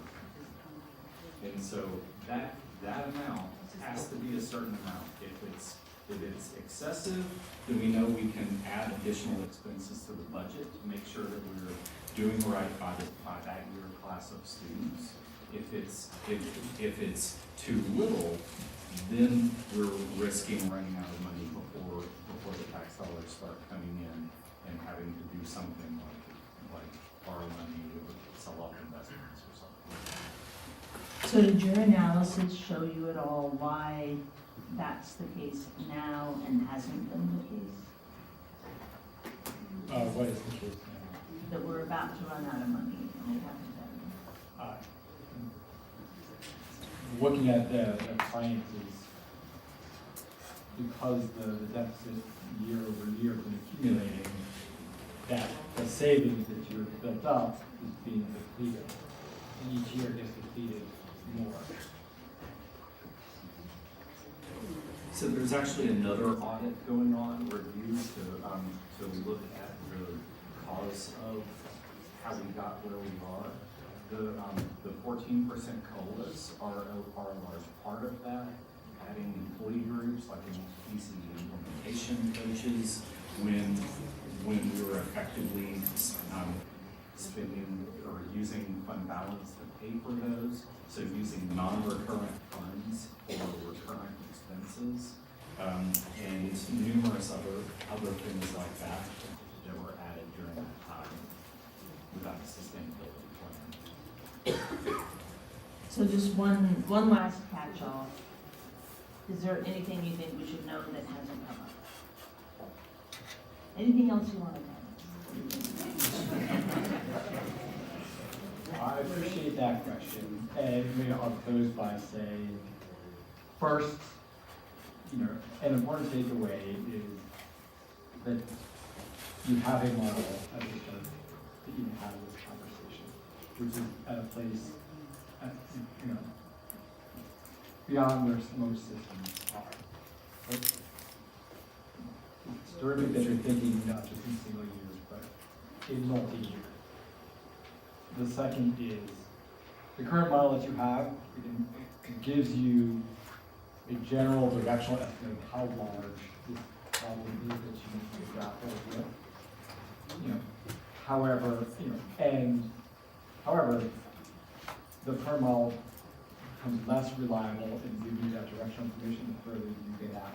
And to get to a place where you have detailed information about revenue and spending, for which you can make decisions, informed decisions, will require a new and different model to do that.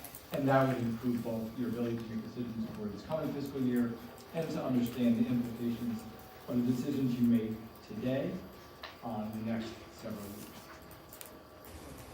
Do you have anything? One of my mantras for the last 20 years has been making sure we have good documentation, and just what I've said all along is you never know when someone's going to get struck by lightning, and all of a sudden the system has to keep going on. And so I would, so that's one of the things that the changes to the model will afford us, is to make sure that it's something that will live on and be understandable to whoever does this after all of us are gone. So. Okay, thank you.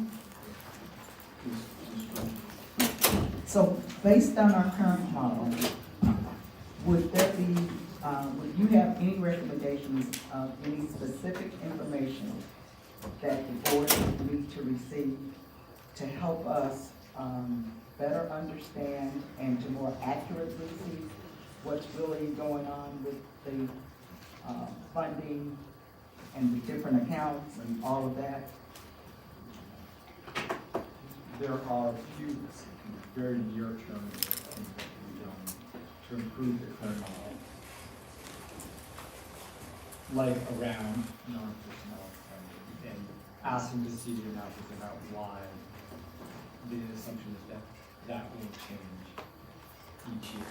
That's going to give you a bit better information. If you want something that is kind of much more robust, that requires more time and lots more work. Mr. Edwards, I just want a clarifying question. I've got some 11 committee members. And we are required to keep in that savings account 2%. Is that correct? Correct. And is that of our budgeted number or our actual number? That's our budgeted number. Okay, so, so even though our budget number is way off, we still, so it's almost probably even more than we actually have to, because we end up way below that budget number. Is that accurate? Is it dry budget or working budget? That number is built into the working budget. Okay. Okay. So it's 2% of the working budget has to stay in our savings account. Correct. Thanks.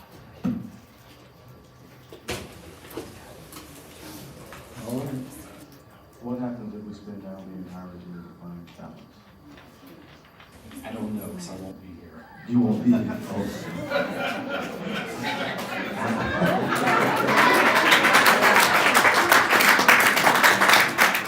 Well, with that, I wish the next guy the best. thank you very kindly for your work.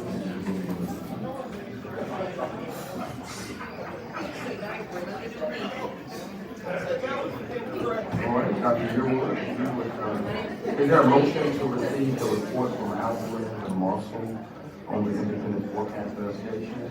Mr. Bass, Ms. Duncan, all in favor? Ayes have it. Thank you. Dr. Yearwood will now introduce the acceptance of budget reductions and central office reports.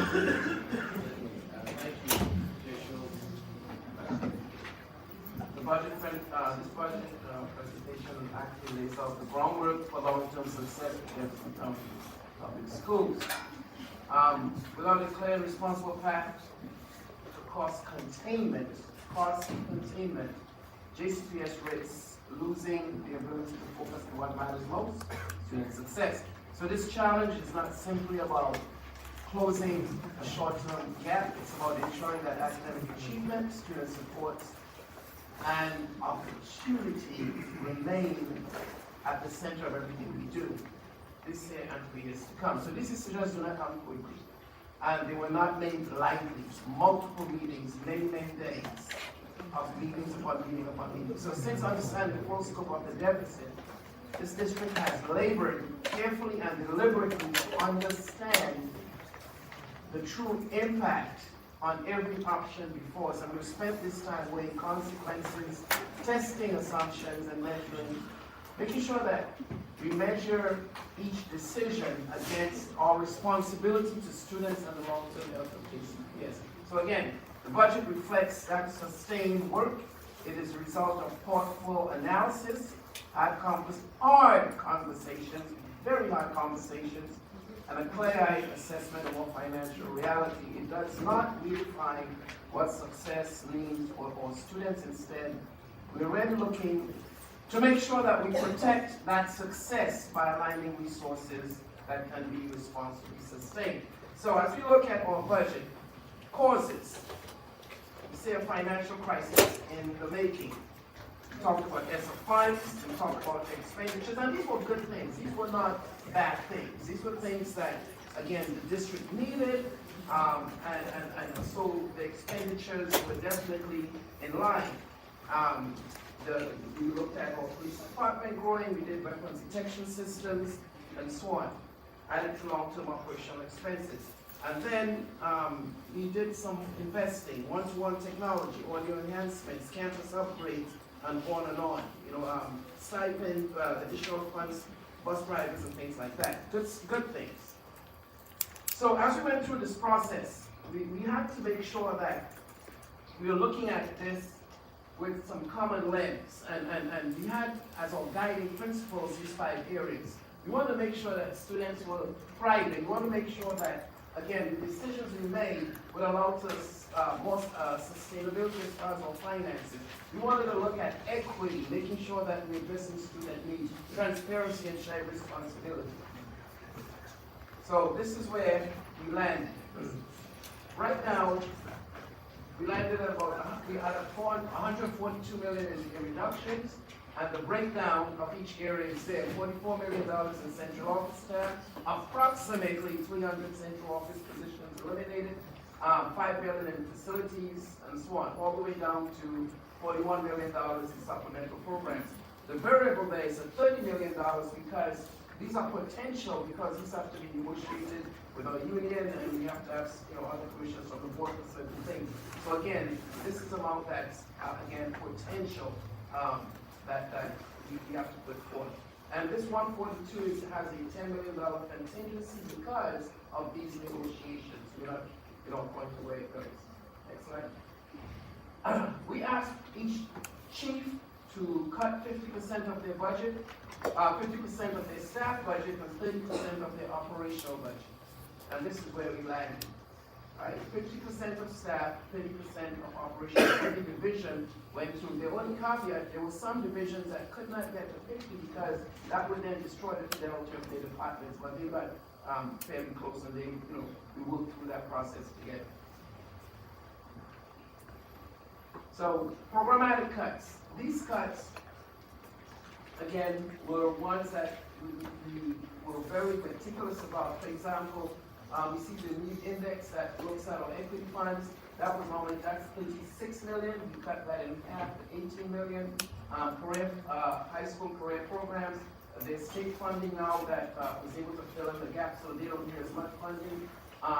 We looked at the schools allowing certified extended time and substitute schools unfilled. That's a $2 million. We talked about middle school teaming. As we looked at the teaming model, again, we reduced this one in approximately about a half of that budget. Explore coaches, the same thing. We reduced them to half. 1 to every 2 schools. There was operational extras. This is money we give to schools above and beyond their normal budget. We took some of that, 2.2, and so on. Multilingual supports, again, the money for the multilingual supports was actually given for materials and things. This was not actually given for people or staff. They would still maintain their staffing ratios, but there was some materials that they needed. And this could come from all the textbook allotments and so on. And all the way down, we showed the bookkeepers, reduction in bookkeepers, centralizing them, 2.5 million. The school curriculum, there's a lot of money spent at the center for school curriculum to get perishables and some initial materials that are no longer needed. So again, a $9 million savings there. School safety administrators looking at a reduction in the numbers. And so on mental health practitioners, that comes off. The board gave me direction. And so we will look at the AICs, which will amount to about the same, $7 million. That's what would be replaced there. State agency schools, we are given above and beyond our normal allotment for state agency schools, so we are pulling back some of that. And then long-term sub-incentive pay, we're reducing how much we give for long-term incentive pay because again, it's it ends up being quite a bit, but it's disproportionate. It's not actually used by every school, so we're pulling some of that back. The pieces on the right-hand side talks about potential reductions. We're still in negotiation with cost of living allowances. We are looking at stipends and professional development days, as well as school closures. And the proposed closures and relocations include King Elementary, Zach Taylor, and Liberty moving to Dean. So it's not closing, it's just recommendation of moving them to Dean and TAP remaining behind. We also removed the 260-day calendar requirement that we were going to look at reducing to 255, and of course, we bring back the AIC centralization model. So again, based on feedback we have heard from you, we've made modifications to the proposal to support schools, and let's know that every decision, as we're making these decisions, the students remain at the core. What is best in the best interest of our students? Are they going to be more successful? Okay. Again, mental health, we will not be talking about mental health practitioners, safety administrators.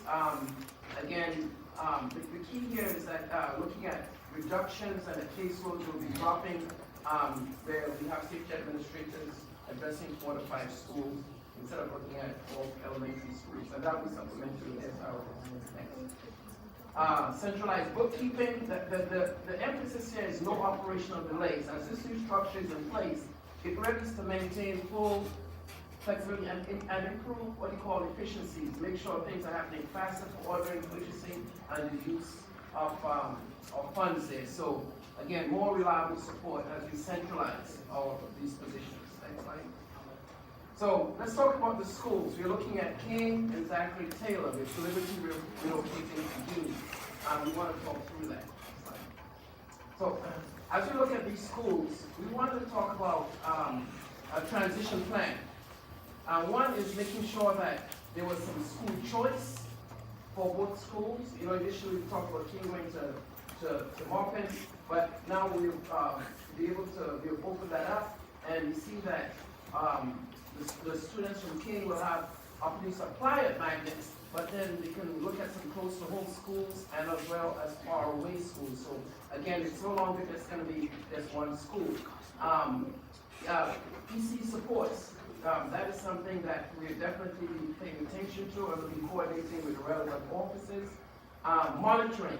We'll implement a comprehensive system that will look at progress monitoring and process as students matriculate to different schools. That will be monitored by the principal supervisors in our model that we have. And as we look at the transition plan, there will be a transition committee consisting of principals, staff, parents, and community members. With the principals, supervisors as the one that will be responsible for looking at students at the receiving schools.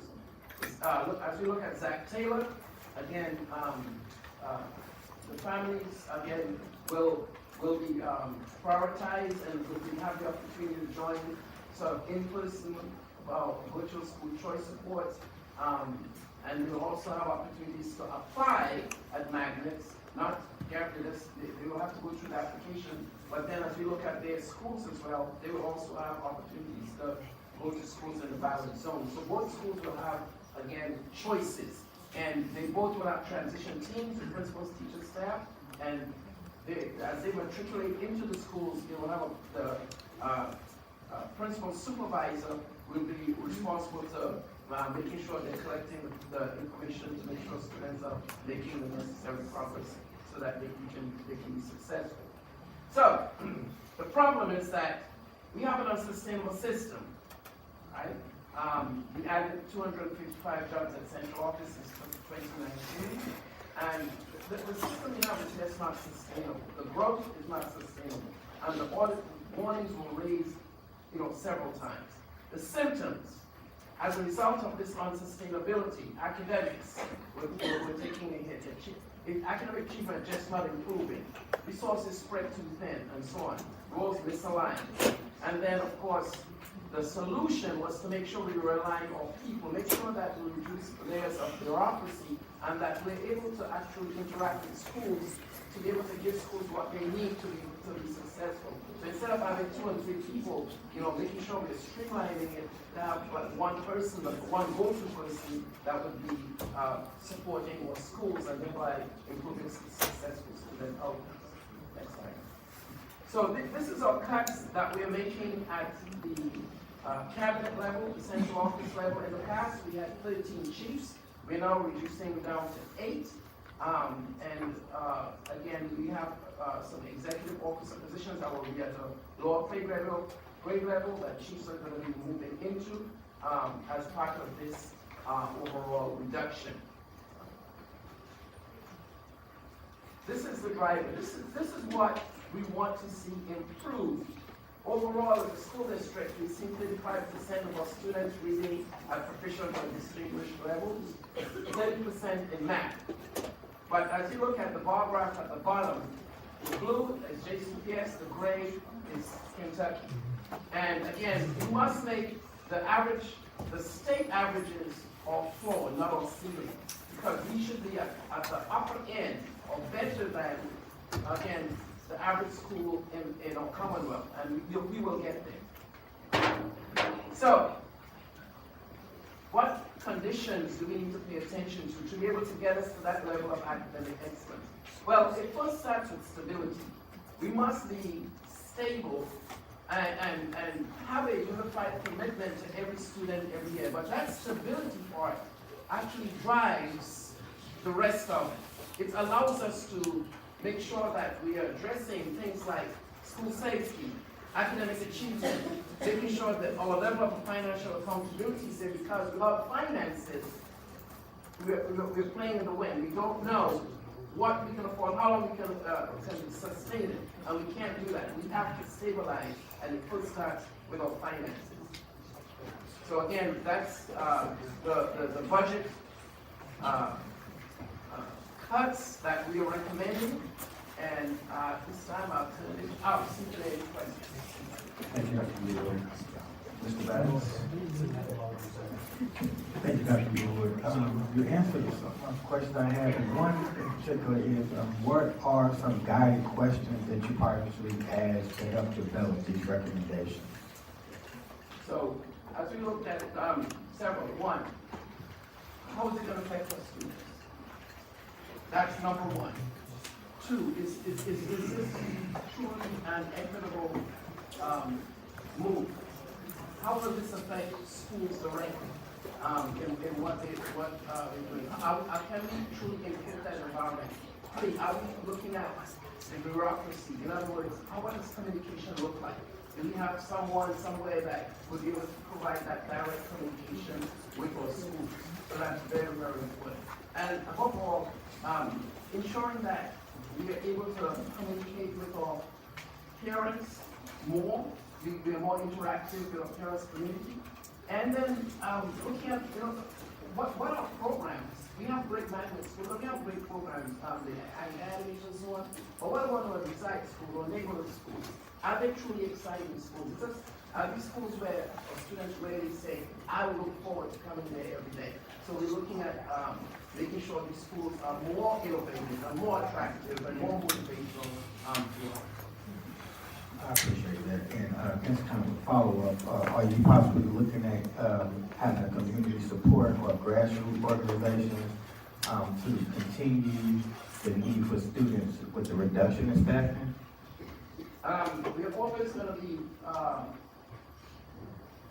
engaging with the community. We have to, because education like school, right? School, student, and parents and community.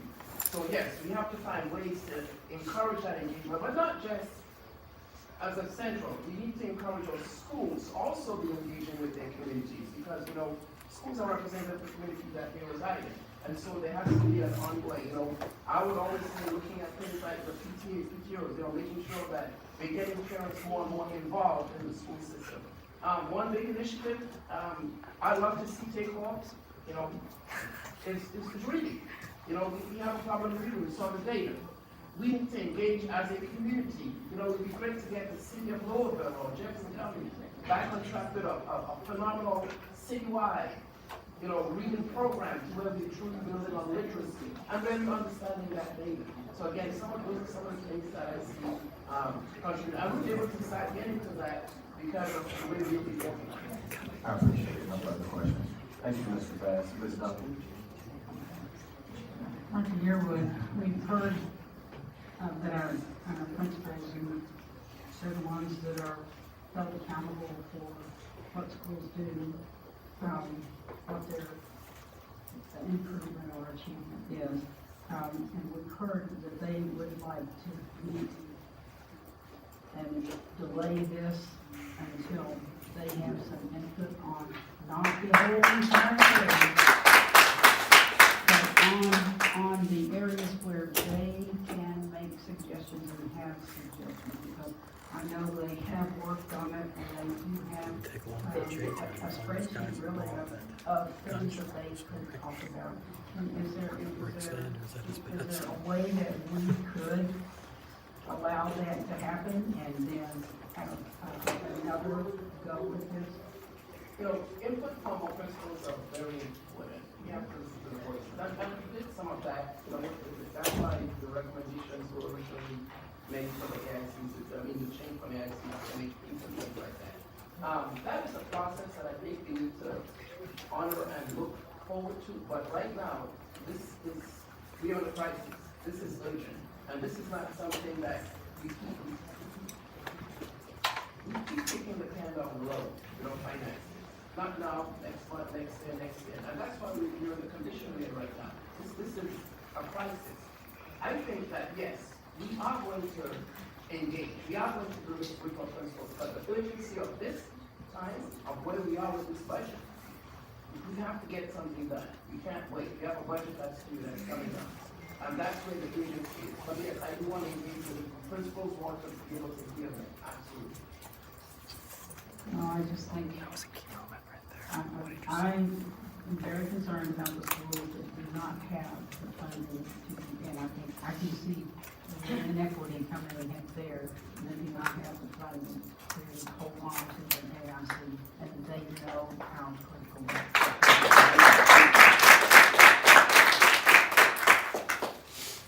is. And to that end, we're saying that schools with a lot of coaches, something that's important, but we'll be working with schools, because at the end of the day, we have to get stronger. We have to do things to improve, right? We have 68 schools in school improvement, down to 42. That's just one measure. But we have to do things to strengthen our schools. And so we'll be working with principals. This is not like you can't. We'll be working with them to make sure that we provide the things that they need so that they can be stronger and be more successful, right? To say we're not going to do X, Y, and Z, to me, that defeats the purpose. We want to engage with the principals together, and we started that. We did our principal database in which we got feedback on what schools needed to make changes to start improving, or cabinet heard that, and those are some of the things we're going to be moving towards. Listening to them and engaging individually with those students. That is on its way. Thank you, Ms. Duncan. Mr. Irwin. I have a few reports I'd like to ask for, kind of following Vice Chair Craig's move on this, and then just a couple of questions. So, Rob, this first one's for you. I would like to get a report on right sizing the district and how that may impact our start time. Does that make sense? think we need to, the board must make a reference to the superintendent, and the superintendent for instructions. So I would, again, these can be emails, I don't think it's super, like a report on right sides of the district and how it can affect school start times. A report on how we can create a user-friendly, secure, and anonymous feedback dashboard that is open at all times so we can get ahead of these things moving forward. Third, I'd like to see a report on how we can create a master list of volunteers. At this point, I think there is a community here that wants to help as much as they can. We've got to get the word out and get them signed up so we can get to these schools. And then basically a zero-cost accounting exercise on how we can look at school personnel in particular, and also with paying our classified staff higher. I want to see what that number is. Okay, so again, you can follow up on the details and stuff like that. So thank you. So a few questions I have is, it looks like we're changing. Oh, I guess it's for the budget. Sorry, this will be the next one. After the reorg, so when we put in all these cuts, what was the number that central office was at, and what will it be at after we do these cuts? The total number of people sitting in central office. Okay, so, as far as when you define central office, that's the tricky part, because I was asked, very hard to really define.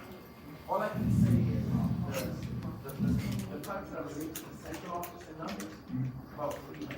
Okay. Right? And that's quite a massive reduction in where we're going.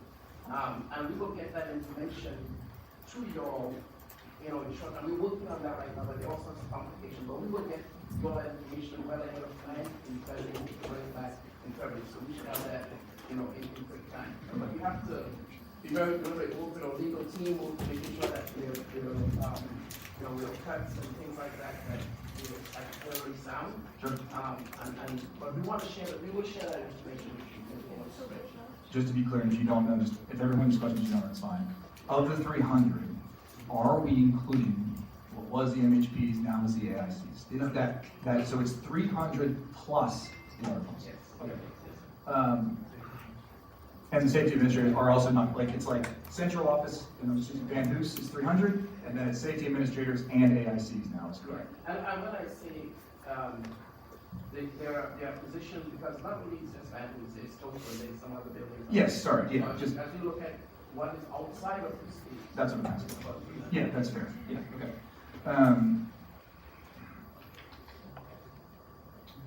How many, if you don't know this, central office staff that we are cutting are above $100,000 in salary?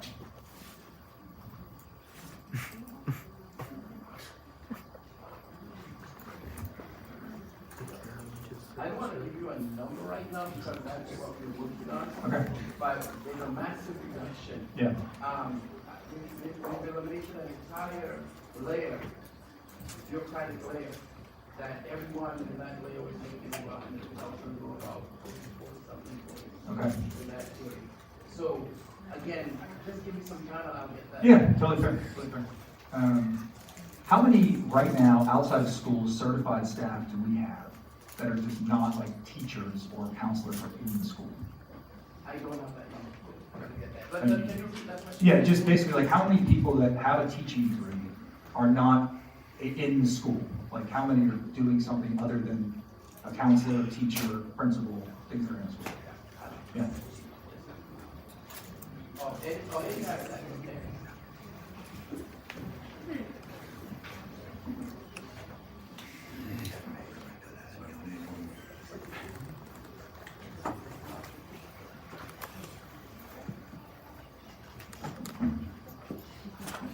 So currently we have 185 certified administrators and 45 certified teachers. Those would be like leads and resource teacher positions at central office. And that's before the cuts in the org. So that number is coming down. For context, we have 848 school-based certified administrators, including principals, APs, and counselors, predominantly, and a few other small groups. Thank you. Dr. Yearwood, could you outline just really quick the bookkeepers, like what would the different new process look like now? Okay. So again, Eddie's Sorry, Eddie. Eddie's wheelhouse. Just, can you lay out what the process will look like now with the central bookkeepers? Sure, we started the first pilots of this program about 15 years ago, and we've expanded it periodically. So currently the process is there would be one person in central office that would be assigned to 5 schools, and sometimes there are personality issues, and so the principals would be allowed to request different people if need be or whatever. So they would have a say in that.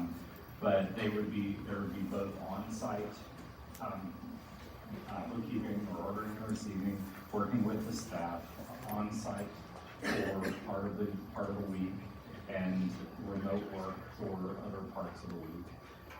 So we could go through how we process specific transactions if you would like, but that would take a little bit longer. No, you're fine. I mean, basically, just like as a parent, I usually drop a check off to the bookkeeper right now.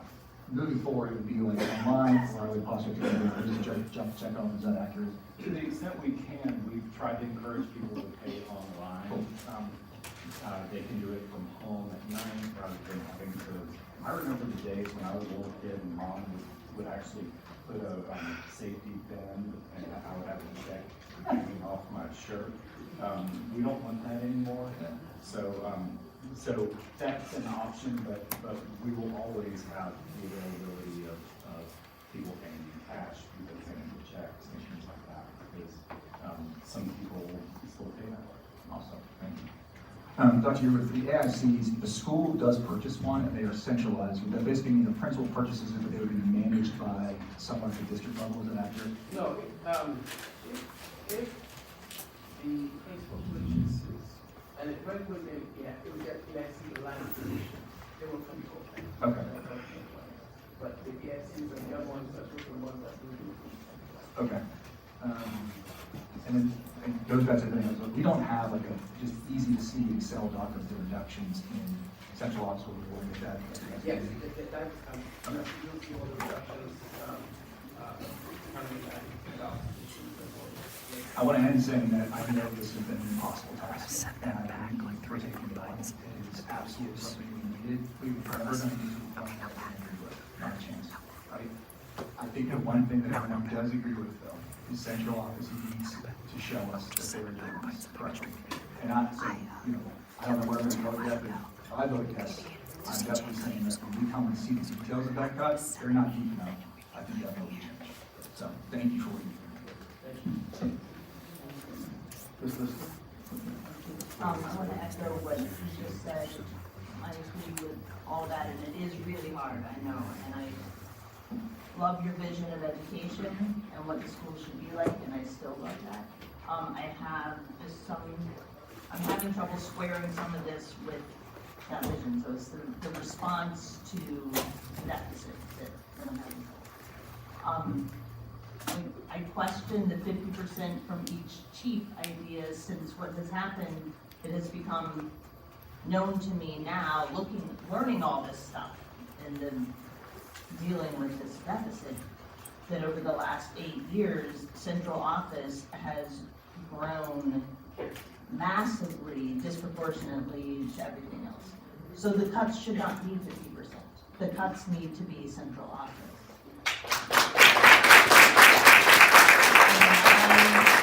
When I first started to run for this office and was talking to the community and teachers and principals about what we need in our schools, there was one answer: bodies in the building. That's it, bodies in the building. So any cuts that are bodies in the building, I cannot support.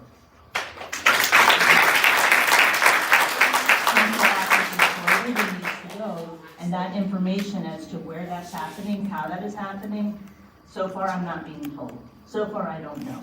I don't know the numbers. I don't even know who works there. I don't know what they do. That needs to be cut.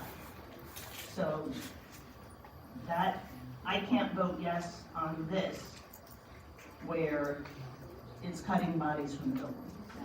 Thank you.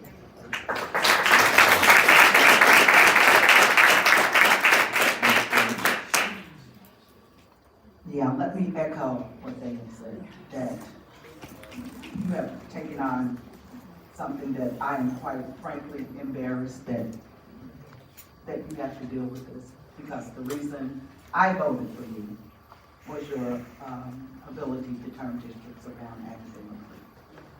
That being said, this district made promises to schools and children in the district that I represent particularly, because it is probably the lowest income district throughout Jefferson County Public Schools. And this budget is annihilating schools in my district.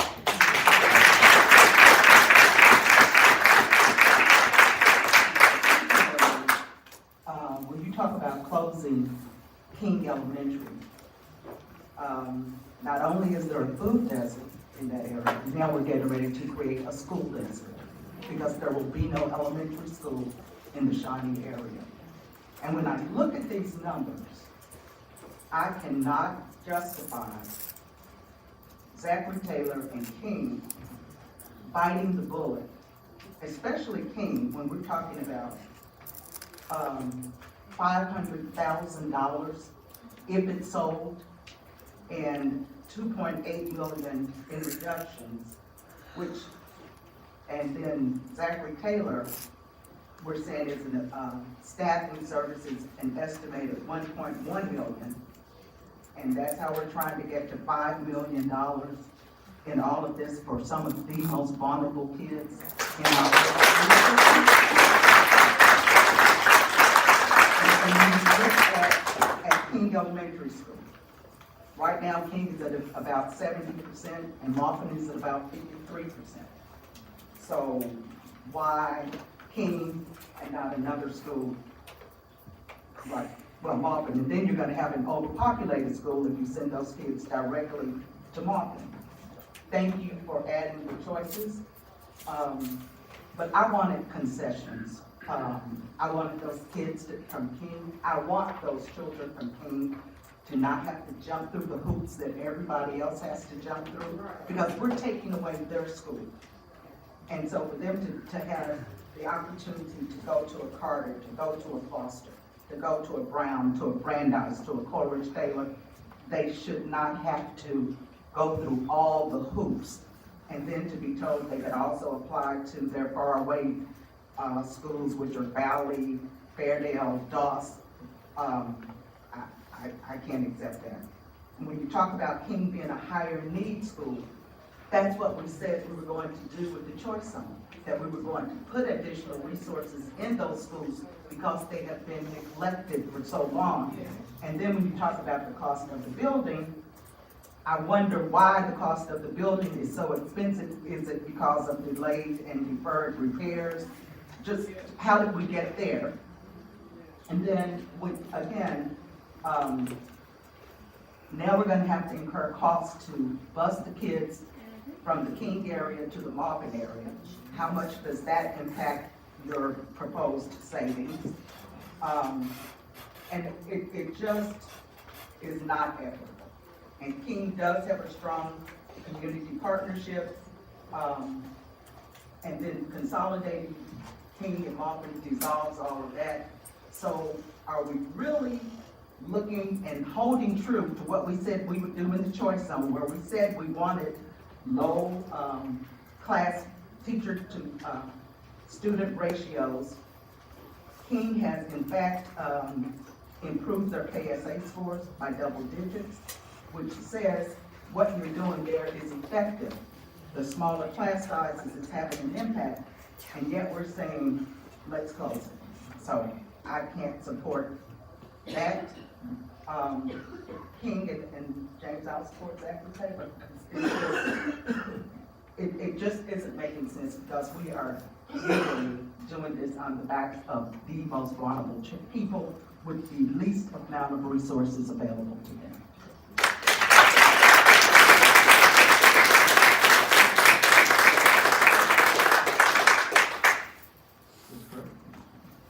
What did you want to respond? I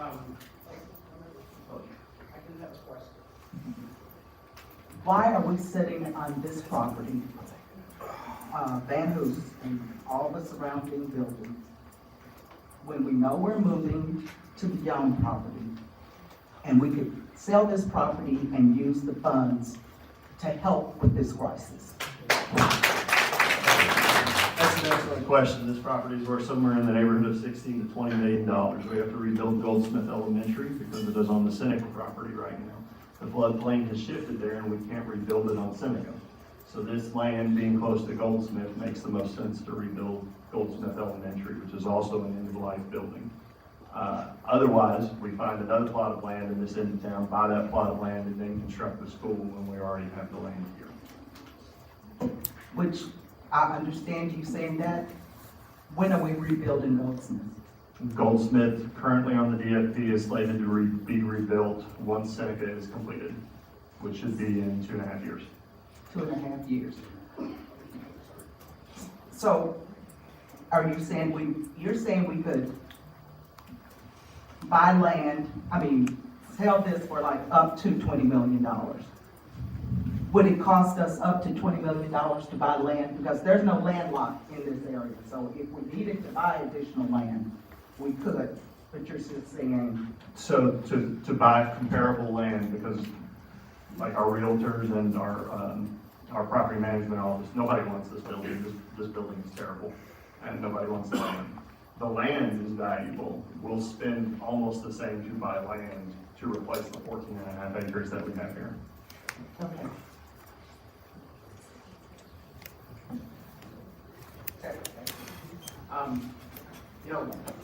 I would say this, these decisions they're very, very difficult. No one wants to see any school closed. No one wants, I want to see anything. That's the last thing I want to deal with. But I have to deal with the hand that was given to me, and you're right. Typically, these decisions take 1 year to 2 years. But when I'm told you have until January to do this, I've got to move to action. Because like I said, I'm not going to be encouraging having a school district run into the ground because of a feeling that I have. I will move to action because those students, so 93,000 students need this. And I feel your passion. If I were in your shoes, I would be making the same decision. Like I said, I don't envy you for that. But I'm given this hand, and I've got to move on. If not, again, the narrative is going to be, well, Dr. knew about the deficit, he knew about this, and he did nothing about it. That's going to be what is going to be said. I should have never inherited this. At all. We should have never had it. No, I didn't accept anything. So I'm not going to talk to you about the other. That's not right. But one thing I'm going to say is this. This kind of deficit should never have been allowed to exist anywhere. Anywhere. But I'm faced with it, I'm going to deal with it. I'm going to head it on. That's why I'm making the decisions or recommendations to help fix it. That's it. And I don't want to do that, but I have to. I have to. And no one is sitting up there going, cut this, cut that. No. Tell me where to find $132 million in cuts. That's great. Yes, very much. The schools are a separate action item. Chair, should I comment on Zachary Taylor now, or are we going to have to come back to that? Talk about whatever you want to talk about. Let's try to go home. I would like to reserve Zachary Taylor for a second and talk about Zachary Taylor when we come back to the state budget. I appreciate it. You should not have inherited this. It should not have existed. I would hope that we can understand the dynamic of 2 to 3 people. The Board of Education has only prevailed in December of 2025 to keep it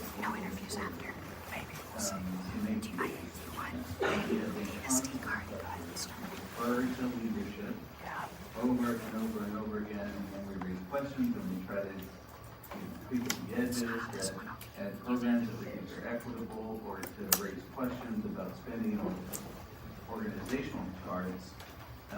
There was significant pushback from Casper because every time we raised questions, and there were threats from Frankfurt, including the actual devolution of our authority away from us that we've only recently redeemed at the Kentucky Supreme Court.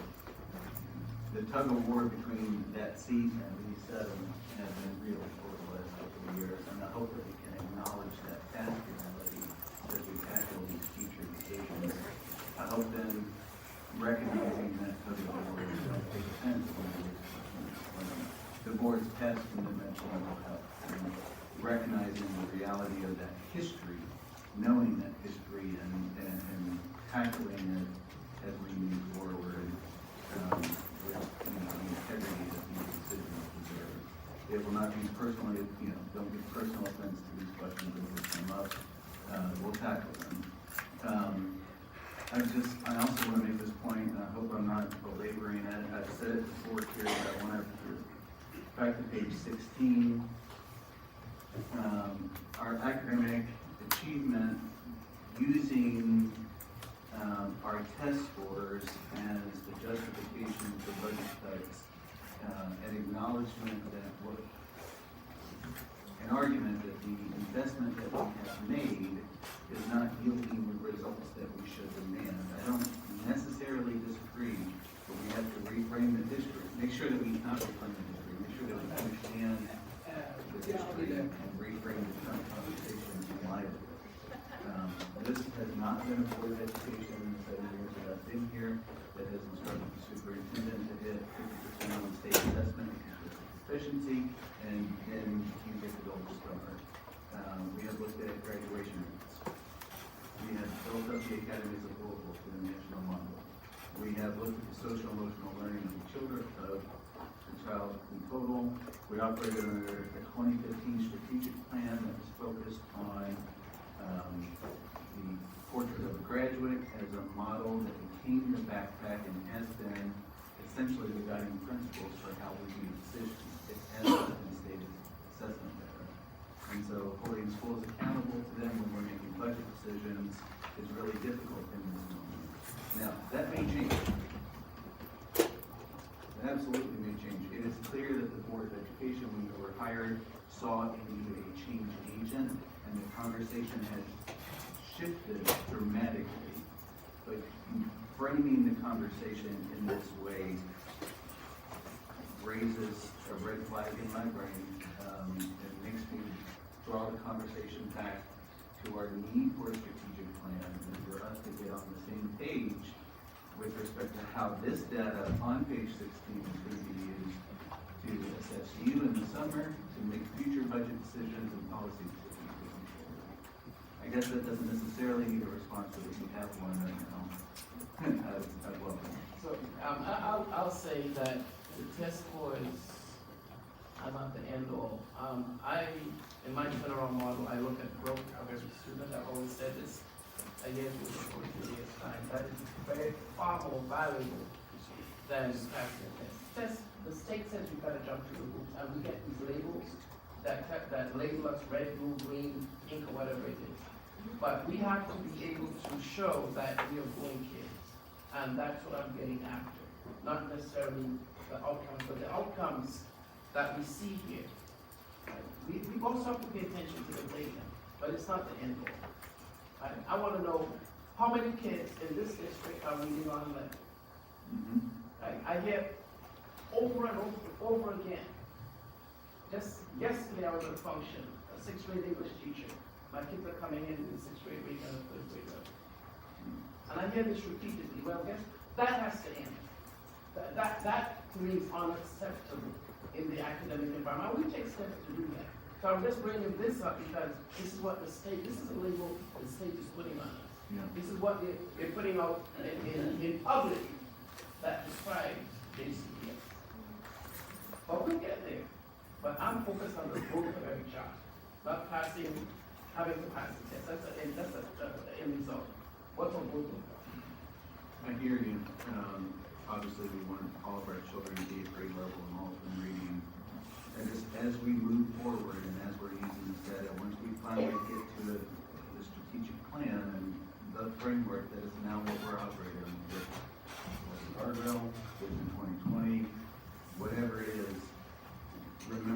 conversation tonight about collaboration.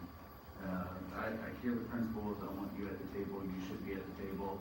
Have to be at the table. The workers, Nicole, excuse me, Nicole, the workers have to be at the table with us. We have to get to a place where everybody feels like they've been heard so that we can get buy-in and the outcome of things from that. I hear you. I think the last thing, and I'm gonna pass it over to the chair because I do have a few comments on Dr. Taylor that'll come later. We have a fiduciary obligation to this district to deliver a budget that is viable to the Department of Education on January 31. So we have to meet that obligation, so you're gonna have my yes vote tonight. But we have to continue to tackle all these decisions, understanding the dignity of all of our workers, making sure that it's done with integrity and is as unimpeachable on the backside of the contract. Does that make sense? Thank you, sir.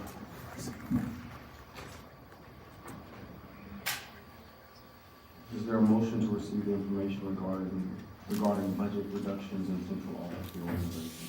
Mr. Craig, seconded by Mr. Everett. All in favor? To receive them. We're receiving the information. Yes.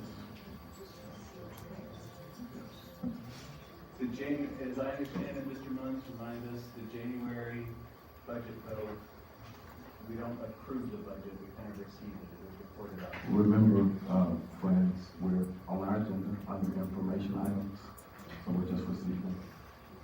We're not at action items yet. And this isn't budget, the budget agenda item at this point. Okay. Thank you. We all on the same page? Okay. Is there a motion to receive the information regarding budget reductions in central office reorganization? Mr. Craig, second Ms. Lister, all in favor? Ayes have it. Thank you very much. Mr. Craig, you acknowledge that you had a statement concerning Zachary Bates. So we're moving to action items. I've heard from, Move my conversation to action items.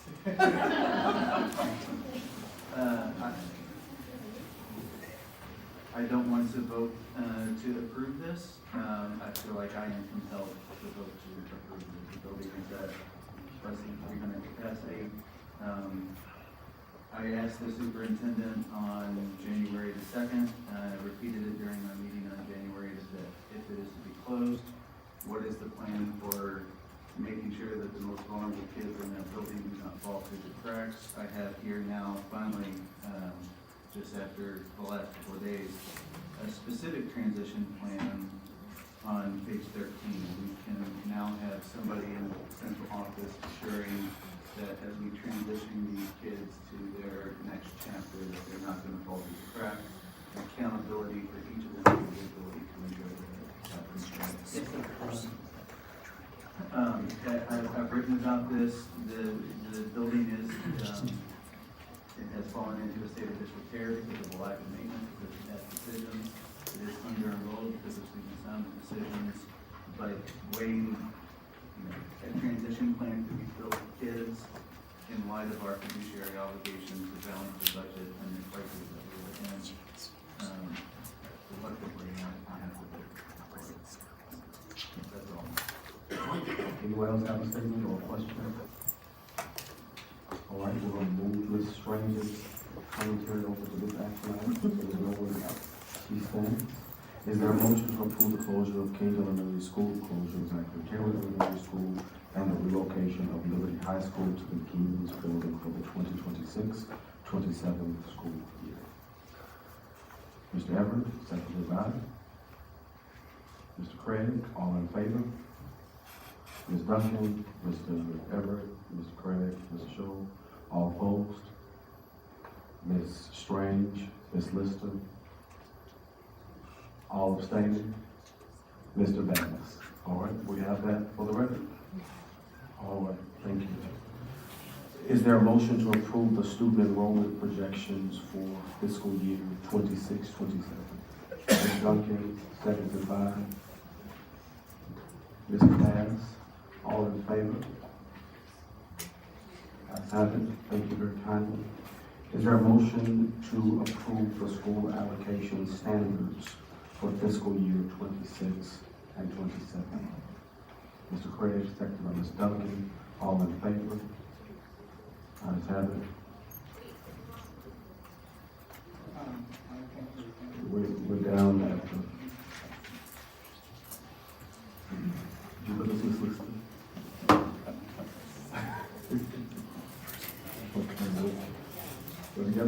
Okay. Is there a motion to receive the general fund draft budget for fiscal year 2026, 2027? Again, we are simply receiving. Mr. Everett, second by Ms. Strange, all in favor to receive? Ayes have it. Thank you. I have not received any items to pull down from the consent agenda. Any wrap up? That's right. Okay, what item is that?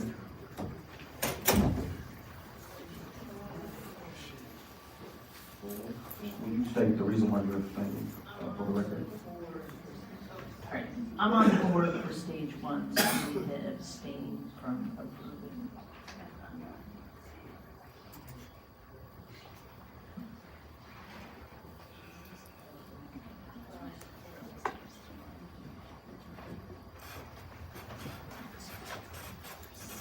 Mr. Everett? Yeah, I would pull down the Rutherford Learning Concept. Which item is that? It's also 12M, but it's only number 3 of 12M. Does that make sense, Corey? I don't think it shows in the agenda the details. It's on the KSBA portal details. All right. All right. Is there a motion to approve the consent calendar minus 12M? Mr. Everett, Ms. Duncan, all in favor? Ayes have it. We understand what Ms. Lister is concerning 12M. Mr. Everett? Yeah, I think tonight we have made some really hard decisions about our budget, and quite simply, we have a contract on here for $100,000 for professional development, and I don't feel like this is prudent in the time for us to be approving something like that with no concrete deliverables that we can hold to. So that's why I'm calling it down. I want to make the rest of the board, aware of it. Mr. Monk, do you have a comment on that? I was just going to respond to the question. So the deliverables have been built into the contract. And this is a contract that's paid for out of SIP funds, school improvement funds, where it has the use of the contractor and the services being provided to verify research. So we feel pretty good about the contract. That's fine. But this still comes out of our general budget, correct? No, this one comes out of grant funds. It's a component of Title I, school improvement funds grant. That's good for me. Thank you. Is there a motion to approve consent item 12M? Mr. Everett, second by Mr. Bass, all in favor? Ayes have it. All opposed? And Ms. Lister will say. Through every note, every performance, the arts connect us. The arts connect us through joy and through awe, bridging cultures and generations. From intimate theaters to the grandest stages, the arts bring us together, reminding us that we're never truly alone. When we experience the arts, we experience each other. Kentucky Performing Arts. The arts connect us.